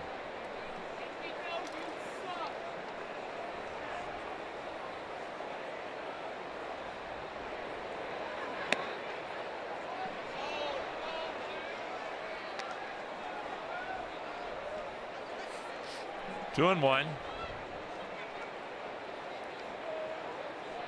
Well, what they told us about this young man is holding true. He will compete with you. Gave up 3 runs in the 1st inning if you're just tuning in. For young pitchers, it's really tough. When you get touched up early, young pitchers especially have a hard time getting it back together and staying in the game. But he's been able to do that here into the 7th inning with 7 hits, the 4 earned runs. So for a young pitcher, he's been pretty good.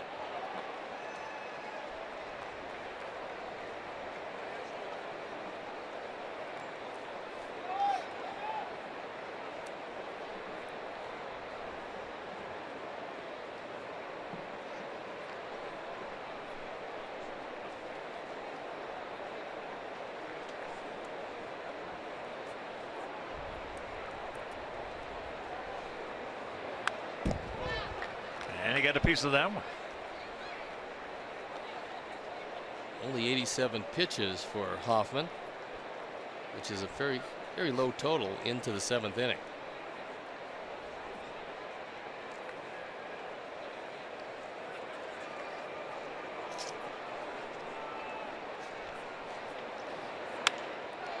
And that's hit right at him. Another hang with him. He's swinging that bat. And a reminder that MLB.com at bat is your #1 mobile app for live White Sox baseball. You can stay connected with a fully customizable experience and get White Sox home screen icons and app features, as well as game day, live game video highlights, radio broadcasts, statcast, news, and more. So download MLB.com at bat today.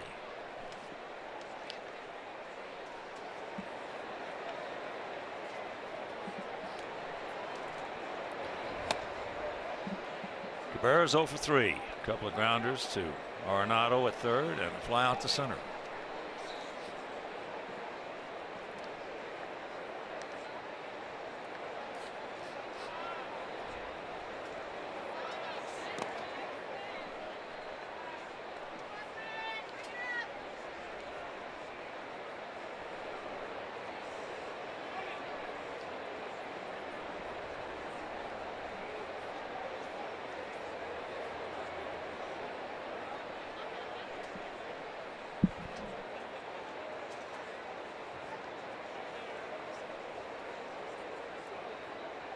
So a meeting at the mound, giving the pen a little more time to loosen up.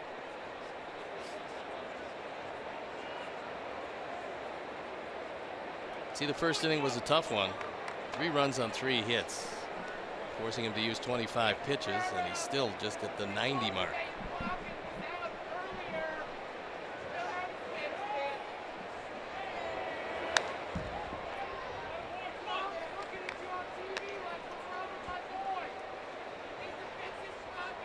One thing for Hoffman, there's been no decrease in his velocity as he gets ever closer to the 100 pitch mark. No, he's been impressive. Yeah, he's a big, strong young kid.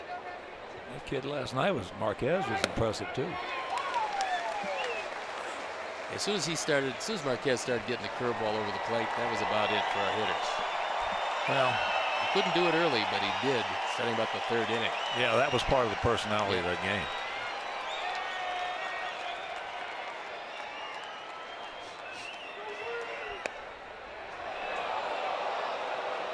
Off the plate. Yeah, tried to go in the same spot that Melky swung at the pitch before, but instead the count goes full.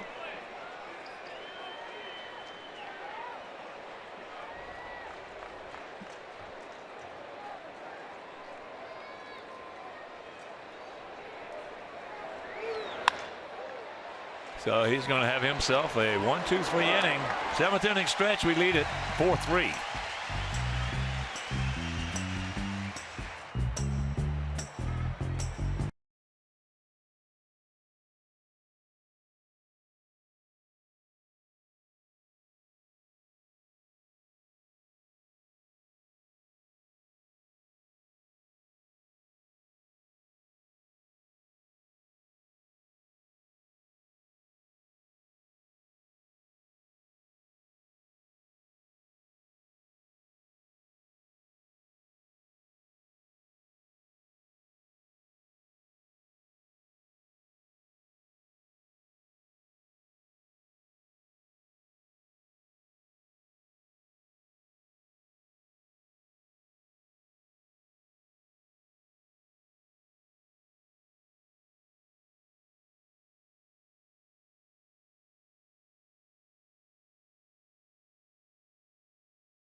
Play powered by Xfinity, and it's the night of Jose Quintana. He fanned 12 in 5 1/3, 10 rather, in 5 1/3 inning. It was a good, solid performance in a tough place to pitch. It's a hand from Omar. Willie goes over to congratulate him, and he leaves with the lead, which is still intact. Xfinity is the future of awesome.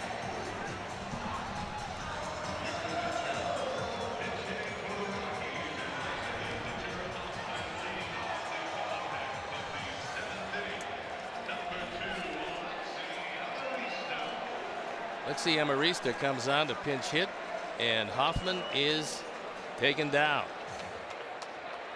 Young man really righted the ship after a disastrous first inning and came back and got Bud Black exactly what he wanted to do. He got him through 7 innings, eating up 21 outs. And that's what Jeff Hewson and Drew Goodman, Rockies broadcast team on radio, told me before the game, said he will battle you, he will compete with you, and that's exactly what he did.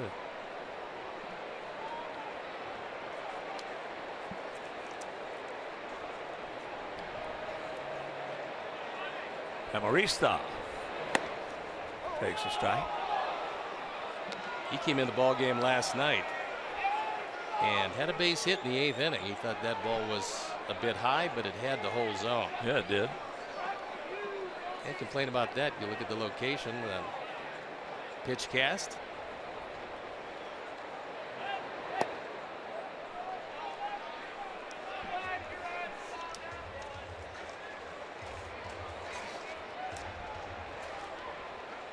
Outfield well around to the left. Big gap in right center.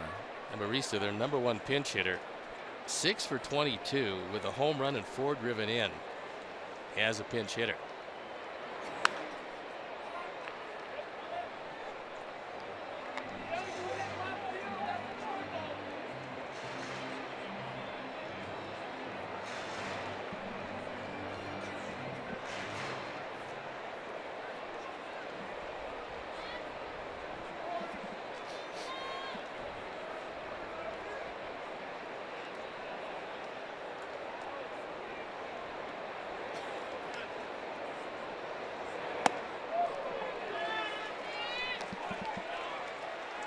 A little too high. Looking at Amarista reminds me a little bit about Jose Ramirez of the Indians. Ramirez going to the All-Star game hitting .329. That little guy can really get it done.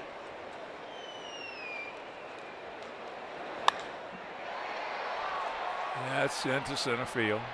Can of corn. So that is out #1. And a reminder, the Xfinity Fundamentals deck overlooks left field and is accessible from all levels of guaranteed rate field. Now the space features batting and pitching cages, base running areas, and skill instruction from White Sox Training Academy coaches. And while there, check out the latest Xfinity technology, including the X1 platform. X1 by Xfinity. It will change the way you experience TV.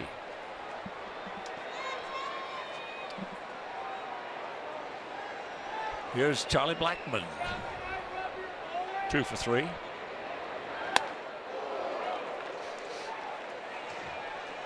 Not going to catch up to it up there. He expanded his strike zone. Ball's behind in the count.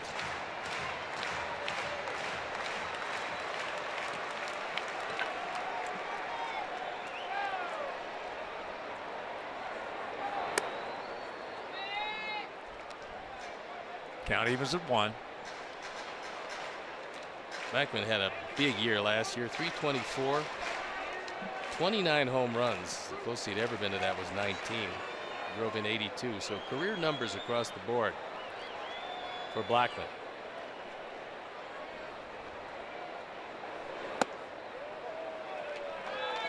Two and 1. Tommy Kahnle loosening up in a hurry.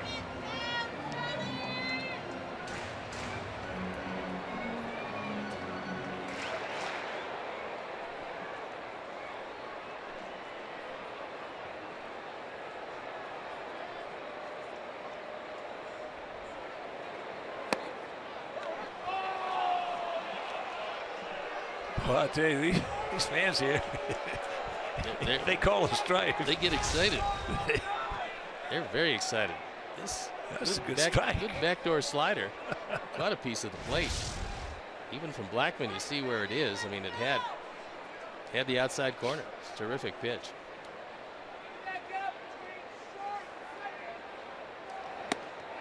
He gone. 2 down. Second strikeout of the night for Blackmon after starting the ball game with a single in the first and a single in the third, and the high heat got him. 12 strikeouts for our guys.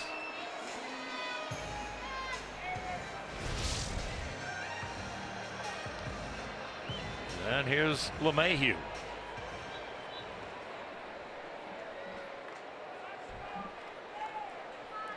First inning, drove Adam Engel right back up against the 415 sign.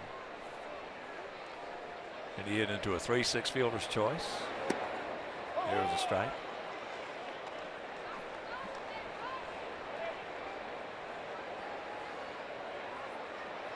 $48,118. Nice. Nice crowd.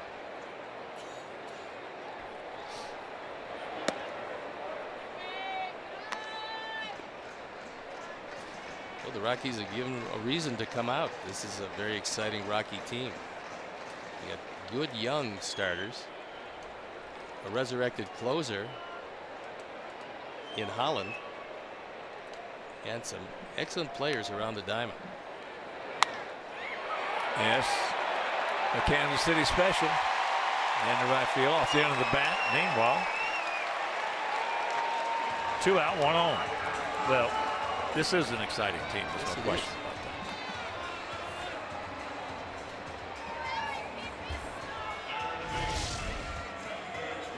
that. LeMahieu consistently goes to right and right center field, and he's become just a terrific player. Out of LSU, former second-round draft pick of the Cubs, and he's aboard representing the tying run as Don Cooper takes a slow trip to the mound. Yeah, he doesn't try to do too much up there. That's what he does. He takes what you give him. Coming in, I had talked to a lot of scouts about LeMahieu and asked him about his hitting style. He said, well, he's going to hit to right or right center field most of the time, and he's going to find a place on the grass for the ball to land. He said they play him over to that side. He drastically overshift, and still it's over 300.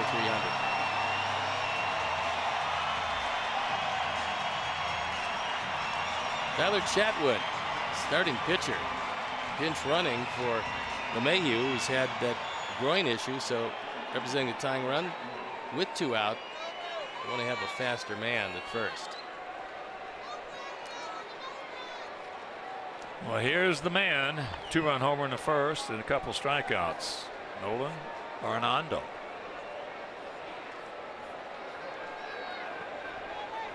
Big gap in right center.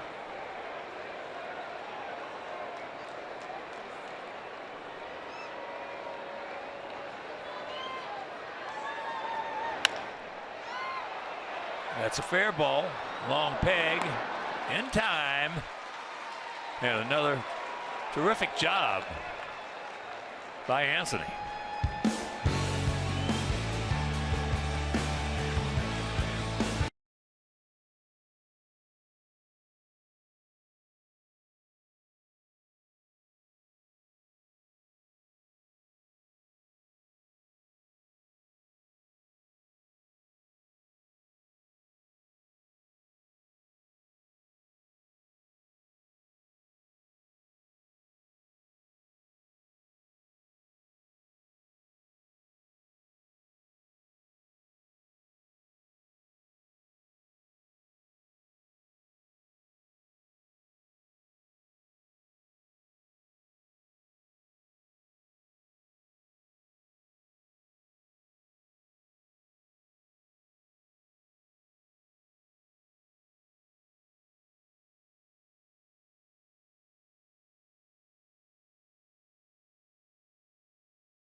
Alexi Amarista came on a pinch hit, and we got a new pitcher. It's Adam Ottavino. We saw him last night. He picked up an inning, gave up a hit, but no runs. There you look at the 36th appearance for Ottavino, whose ERA is a lot higher than he would like. Well, he's a big man. He's 6'5", 242 pounds, 31 years old. Born in New York, New York. Well, the heart of the order due up as the Sox look for an insurance run, and that looked like it almost got him in the shoulder as Ottavino dips down well from the side. That one just missed Jose. He was a first-round pick by St. Louis back in '06.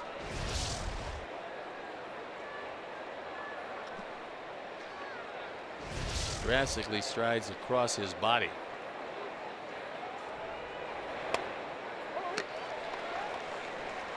Yeah, a lot of hitters really love to face guys that do that because they have a tendency to hang sliders and leave a lot of pitches inside to right-hand hitters. Yeah. But left-handers will see it all the way, and right-handers, there's a little deception. There's a bullet.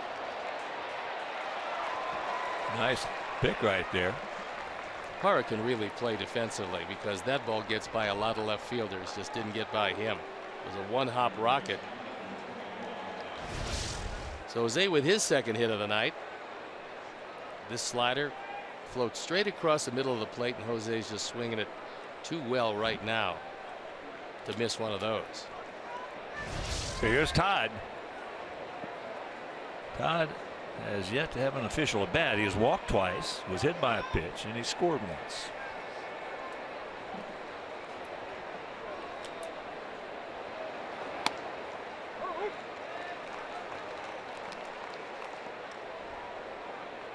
Take that 95-mile-an-hour fastball for a strike.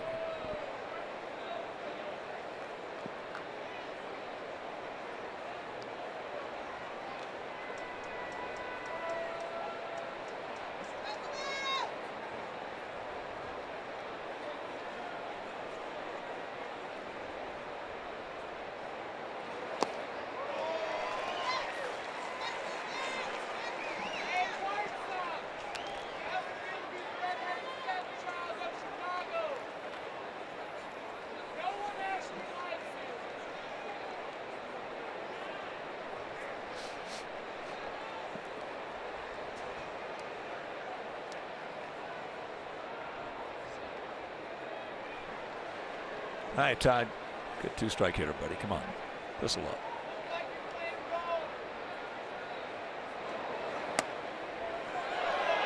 Just off the corner.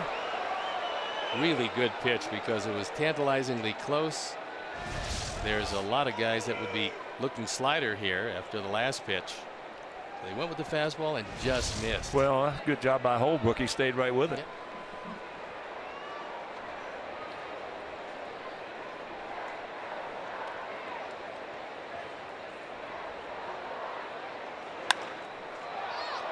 High into right center field. Makes the catch there. He tags and goes into second. Good job by Abreu. So Todd gets him over. Blackman.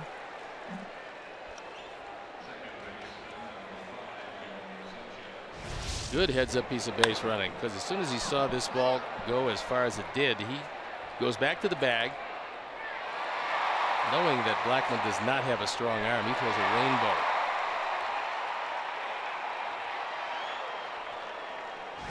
Thought for a minute that may have a chance to get out of here in this ballpark. It was hit deep, but meanwhile, Bud Black out. Ottavino, he gone, and we'll be back.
And it centers around Jake Berger.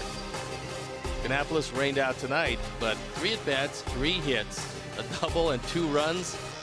Not bad. So hopefully he will get some experience quickly. He's got tremendous power, and he's a good young man. Talk to him, and he's very excited about being in the Sox organization. As we look at Jake McGee, who comes on for the 38th time. He came over from Tampa Bay. Hard-throwing left-hander, ERA of 2.75. Opponent's batting average just 2.09. The whip of 1.03 is exceptional. Boy, at one time he could bring some fire up there. Yep. They always thought, everybody thought when he came up that he was a closer in waiting. It just really hasn't worked out in that capacity, but as a setup man, he's done very well. 6'4", 235 pounds, 30 years old.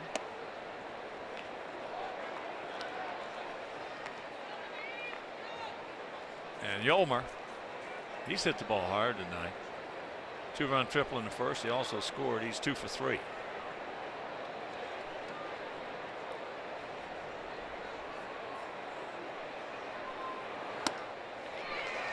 Every other year for McGee has been really good when he was with Tampa Bay. 2012, 1.95 ERA. 2014, 1.89 ERA. In the middle, an ERA up over 4. And now consistently working out of the pen. He has been a closer at times.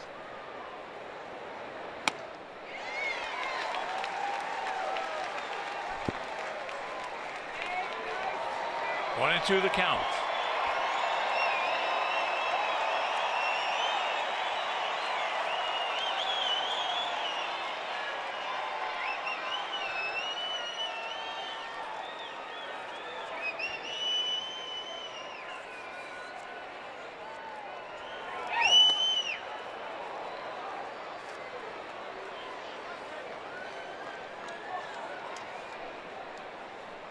One time you always pick that man up. It's a big run.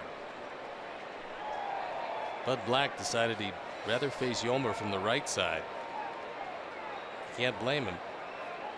235 right-handed, close to 280 left-handed.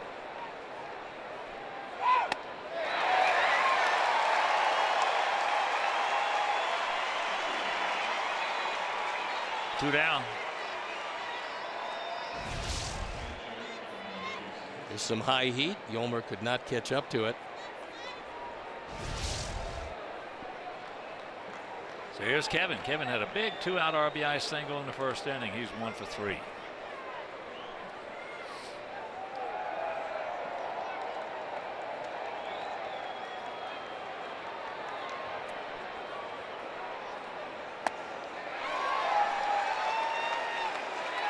That one at 95. Colorado's was a very good trade, bringing McGee over with German Marquez, the guy we saw pitch so well last night. Corey Dickerson, one of the two going the other way, and Dickerson having a remarkable year with Tampa. He can hit. He can. Boy, he's fun to watch. Maybe the most aggressive hitter in the American League. If he's not the most aggressive, he's right up there, because he's ready to swing as soon as he walks into the box and doesn't take many first pitches. Well, you know what he does? He's got a great philosophy on the thing. And a lot of the youngsters can have this too.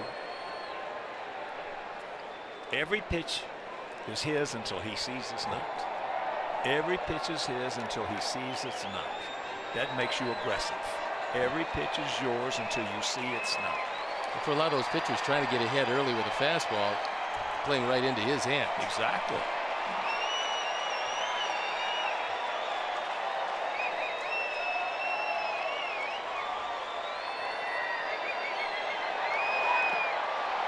Ball gets away.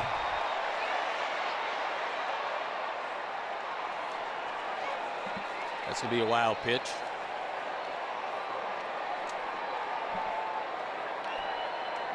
That's the 5th wild pitch this year for McGee.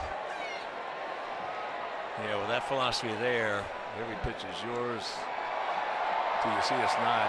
Every pitch is yours till you see it's too high. Every pitch is yours till you see it's too low. Every pitch is yours till you see it's Two outside. Is they going to go out now and give it to Walters or no, McGee?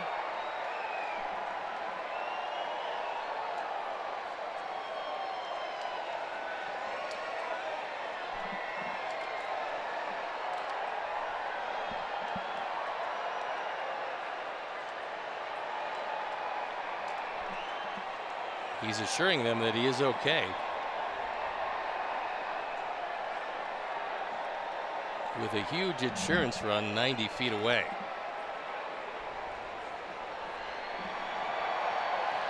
One and two the count to Kevin.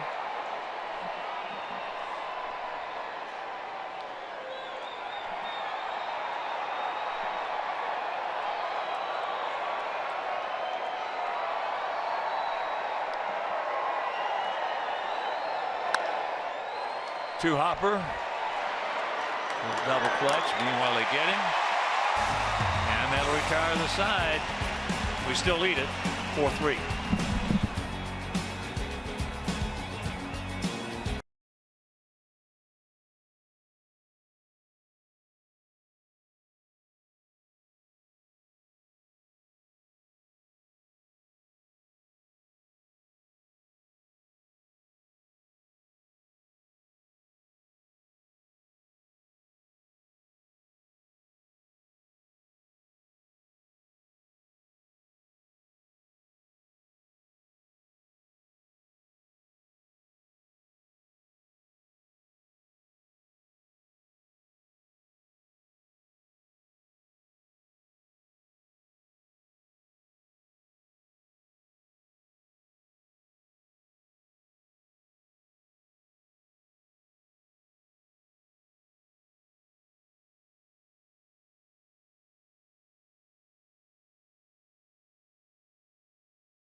State Farm here to help life go right. And 3 triples tonight, and life started out going quite right.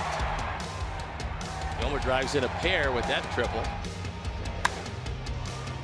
And then Willie, who is out of the ball game, but not before he has the third of 3 triples.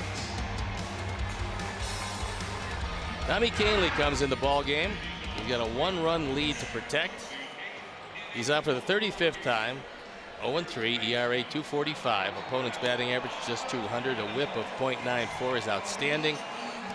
7 walks, 56 strikeouts. He's got the heart of the order due up here in the 8th inning. And just a terrific job as far as that. Anthony got out of a big jam. And he'll leave with the lead.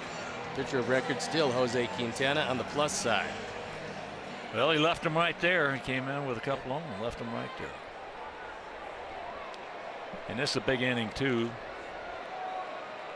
You don't want to let him turn that lineup over. As here is Reynolds, 0 for 2 with a walk.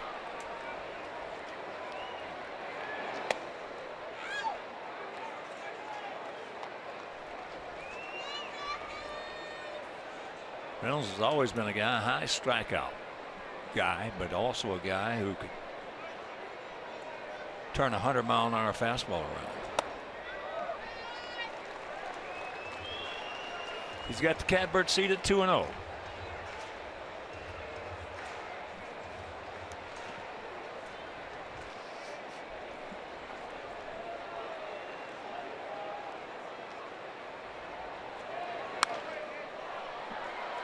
Good swing at that. 2-0 fastball. It's exactly what he's looking for. Fortunately, couldn't catch up to it.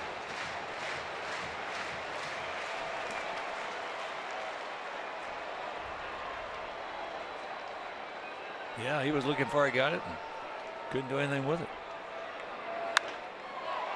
That's high and deep into right field.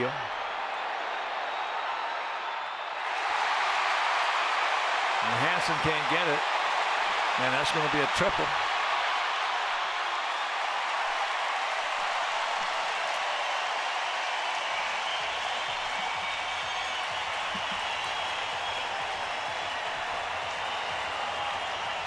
I think Reynolds thought this was going to be caught.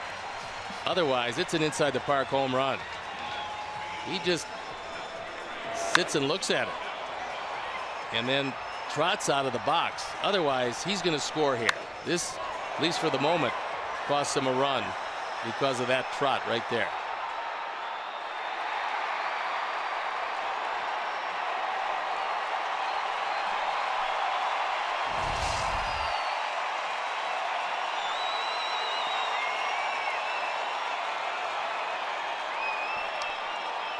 All right, infield halfway up the middle. And this is going to give him a tie ball game.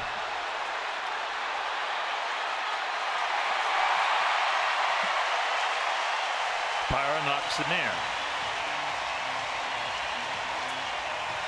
His second run batted in of the night, 31st of the year, and the lead dissolves. Jose Quintana will get yet another no decision. That's the 65th no decision for Jose Quintana, the king of the no Ds.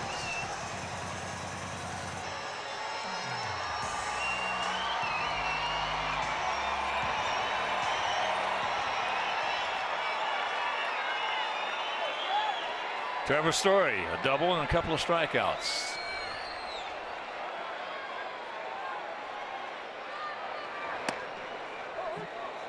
Tommy was with this Colorado ball club in 2014, 2015.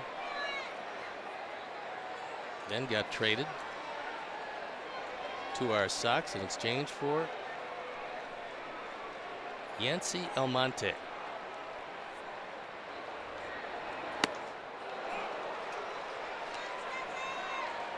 That one at 100.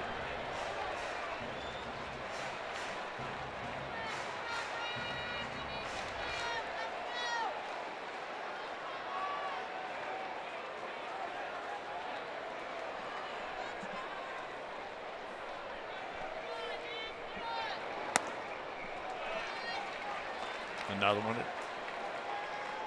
triple digits. Well, I tell you what, you don't think hitting in this ballpark is it's a joy. That's just a high fly ball. Yeah, I mean, you looked at the splits. We showed you some splits on 5 different guys. Oh, man. Way bigger numbers here.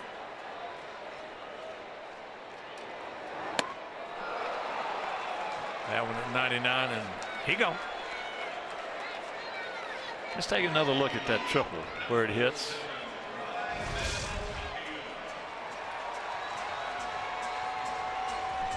Right on the State Farm sign. He actually dove. He actually jumped over the fly ball. Yes, he did.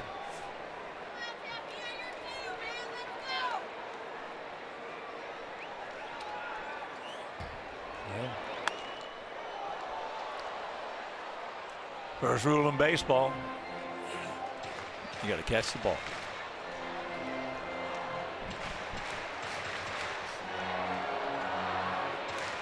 Tapia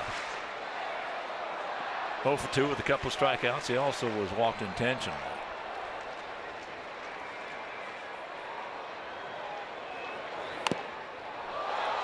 That's trouble. Wise choice by Todd to just hold it because he wasn't going to get him at first base anyway. So an excuse me swing turns into the first hit of the night for Tapia.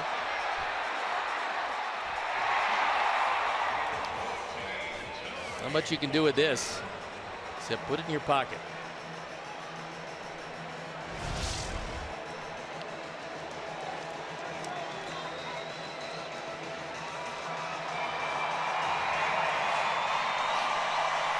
Tapia with 3 stolen bases, but he's been caught twice.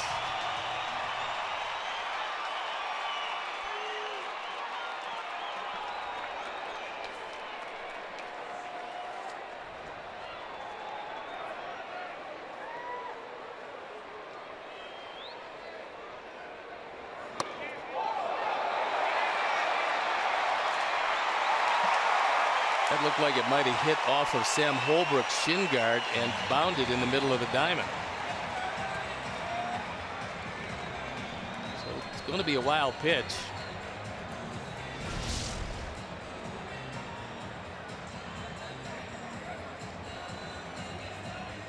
Ouch. Yeah, right off the right knee of Sam Holbrook. Yeah, they got to give him. That's what they're doing right now, giving him a little recoup time. No, but on that fly ball there, that's the reason we wanted to see it again. There is when the experience or inexperience will get you, because an experienced guy, that ball was way high. He had plenty of time not to drift back, but to get back and then come in, or to get back and stay.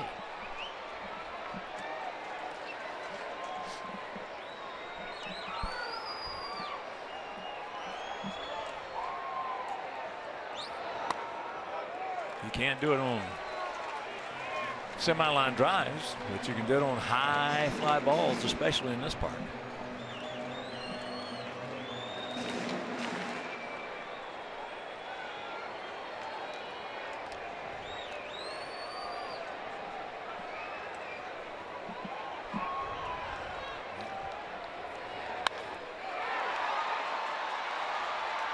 Jose.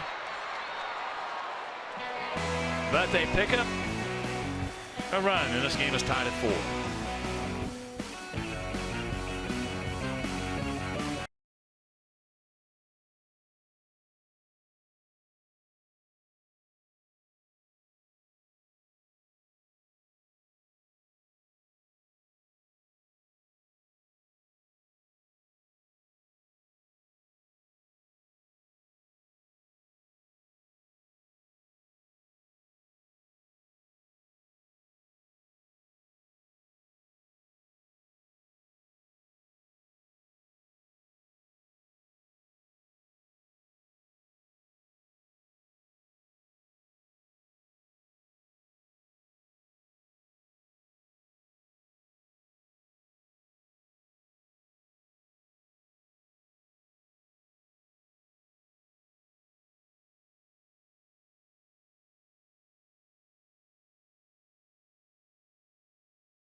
It's been a spectacular year for the resurrected right-hander. 1-0, ERA 139. Opponent's batting average 156. Blown 1 save, 28 for 29. A non-save situation with the bottom part of the order to face it. Here's Anderson. He's 1 for 3, and he has smoked it twice. If Holland can get ahead of you, that's when he goes through almost all sliders. And he's got a couple different sliders. One, like you just saw, very short, quick, late breaking, and the other a little bit bigger with more depth.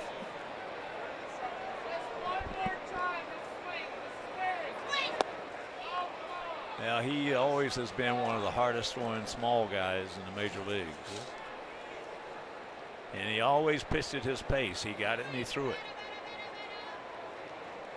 He was a part of what was a lockdown bullpen, 4 men deep with Kansas City. One of the greatest of all time. Yep.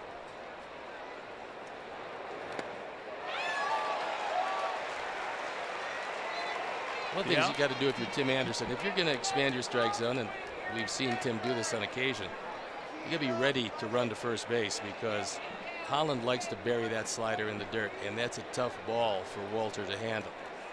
Yeah, that bullpen gave Ned Yost the opportunity to manage a 6-inning game, and he played it like a fiddle. He played it perfectly. Had the lead after 6. See you later. Yeah, wrap it up and send it to Cooperstown. That ball hit high and deep. Stretch! Stretch! Stretch! You can put it on the board! Yes! Yes! Second home run in as many nights for Anderson. That's his 9th to go with 28 driven in. Both of them he took over the center field fence. Closer in a non-save situation. He wanted that one low and away off the plate and got the outer third of the plate. Tim hit it out.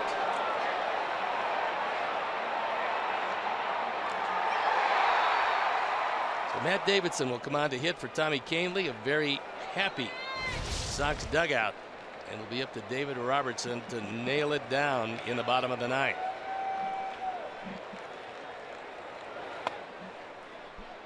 Oh boy.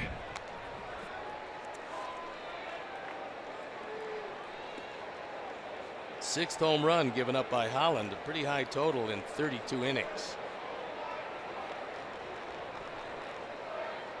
Glasses seem to be helping.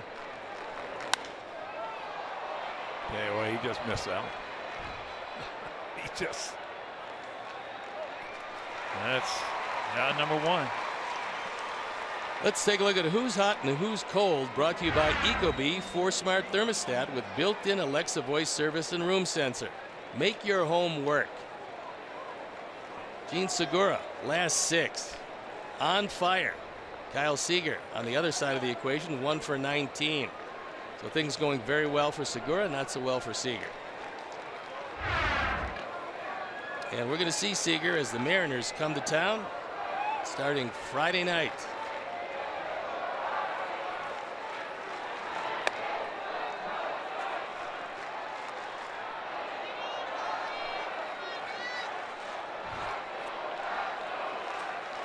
Well, Bria, his beautiful wife, and Peyton, his beautiful daughter, they're happy.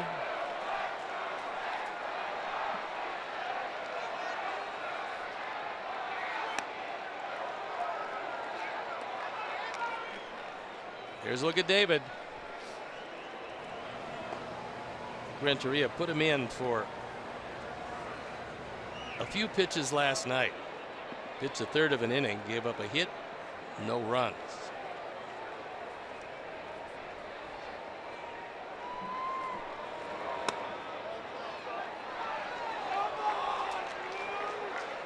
Three and 0 don't help him out.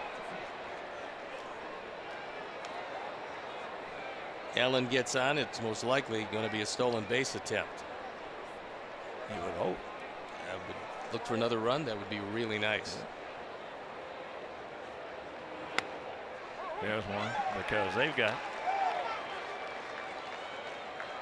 got to get them in order, or else Arenado is going to have another AB. Yeah, that's not a good thing. No, it's not. Nope.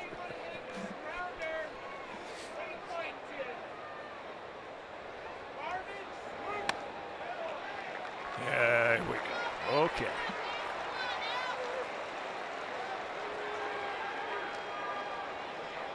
So Walter out to talk with Holland, undoubtedly to keep Hansen close. And here's a man who swung a good bat tonight. 1 for 3, and he just absolutely crushed it 3 times. Check that 1 for 4. He's crushed it 3 times.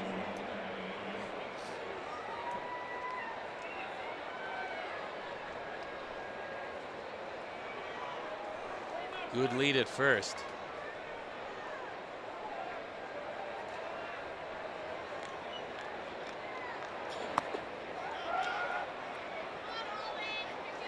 That ball almost got away.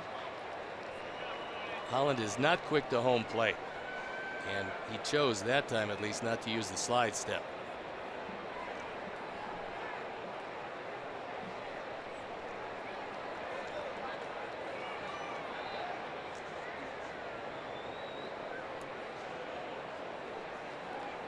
Outfield straight up, spread out, spaced about equidistant. Good lead. And that evens the count at 1.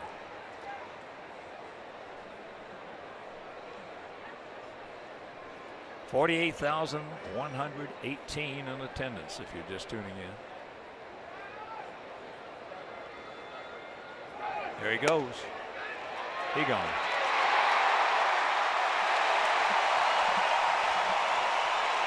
That's just about a perfect throw by Walters. Well, as a former middle infielder, he knows getting rid of the ball quickly is the key. And he gets it down there as quickly as he possibly can. Amarista tags the left arm, and that's that.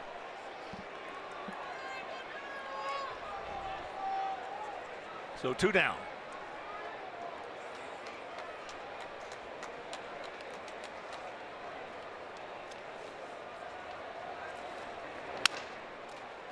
To Hopper, the wrong man. But the home run over the center field fence by Tim Anderson. We'll go to the bottom of the 9th, leading 5-4.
Looking to nail it down.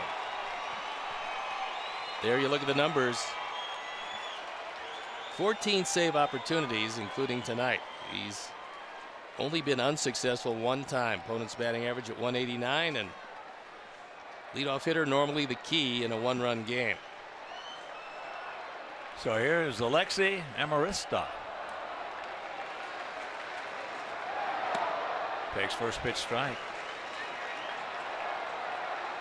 He's been in the play 1 time, went out to center field.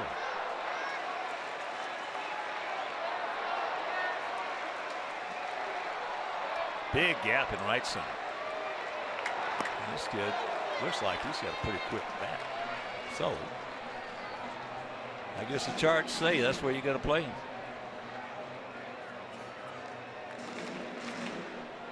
Usually guys with quick bats, you know. appreciate them that much.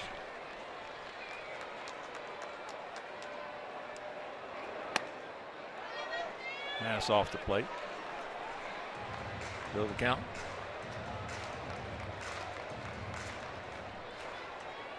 One and two. Dropping on it. Ball hit sharply. Meanwhile, we got a man there. Yalmer Sanchez makes it, and the lead man down.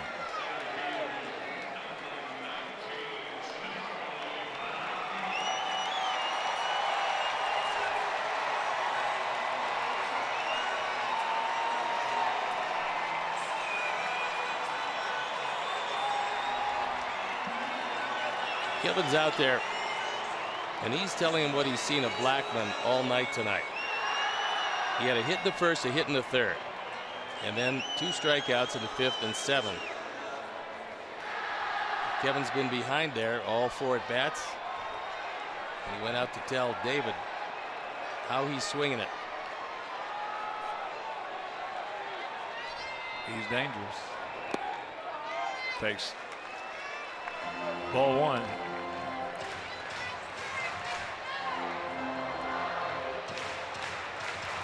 Blackmon 3 hits last night with a homer.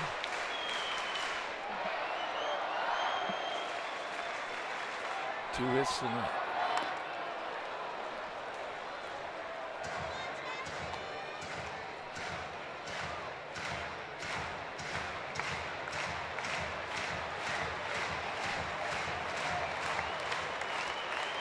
There's a young man with one time was certainly one of the best players in the game. Carlos Gonzalez.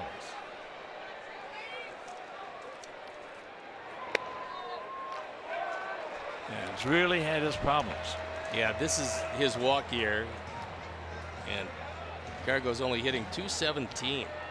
6 home runs, 22 driven in 72 games. That's not characteristic of what Gonzalez has done in his career.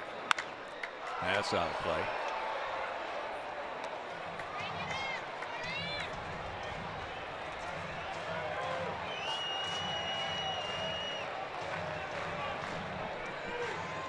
He is still certainly young enough to get it back on track, though, with that talent he has. Last year, 25 home runs, drove in 100, and hit just under 300. So that's why this particular year has been mystifying for the Rockies as they evaluate Cargo's game.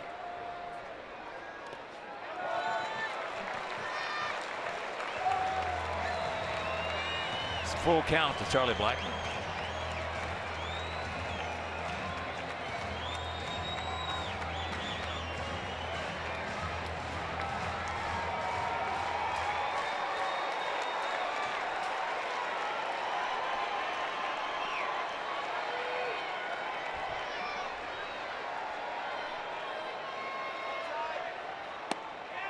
He gone. Right at the bottom of the zone. It had part of the plate. Blackman's going to get rung up. Yep, he did. Now Bud Black's going to get rung up. That ball did have a piece of the lower portion of the zone. Yes, it did. It was a strike. I mean, any way you look at it, it was a strike. We'll watch it. Well received by Kevin. He comes up just a touch with it. Blackmon can't believe it, but he will be able to in just a second. That's it. He warned him and then gave him the heave-ho.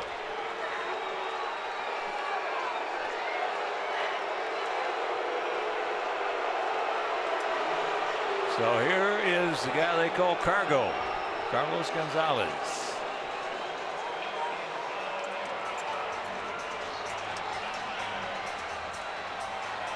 Gonzalez has faced Robertson twice in his career, and he's 0 for 2. Just one opportunity to pinch hit this year because he normally plays. He's 0 for 1.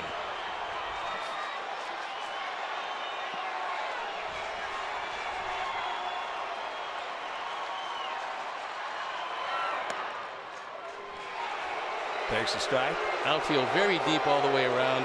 It's a no double set. They are all back there. That's where they should be. Yep. Cut off the alleys if you can.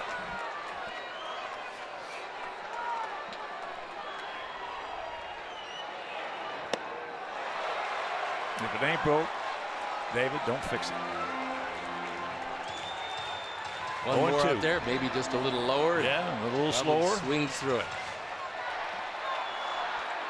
Lots of Sox fans in attendance tonight.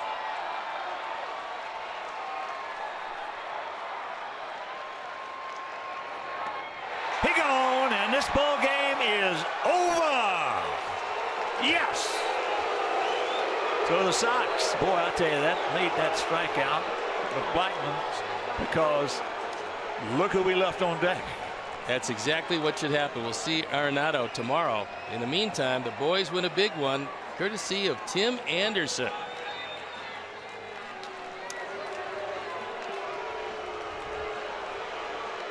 And talking about Timmy, here's what he did, leading off the top of the ninth in this 4-4 tie. For the second time in as many nights, Tim hits a home run over the center field wall. He's got 9. And that, folks, is a big one. Tonight's bona fide player of the game is Tim Anderson. 2 for 4, home run, and essentially won the ball game. Wrap your hands around the official Italian beef of the Chicago White Sox at one of the 19 Bona beef locations.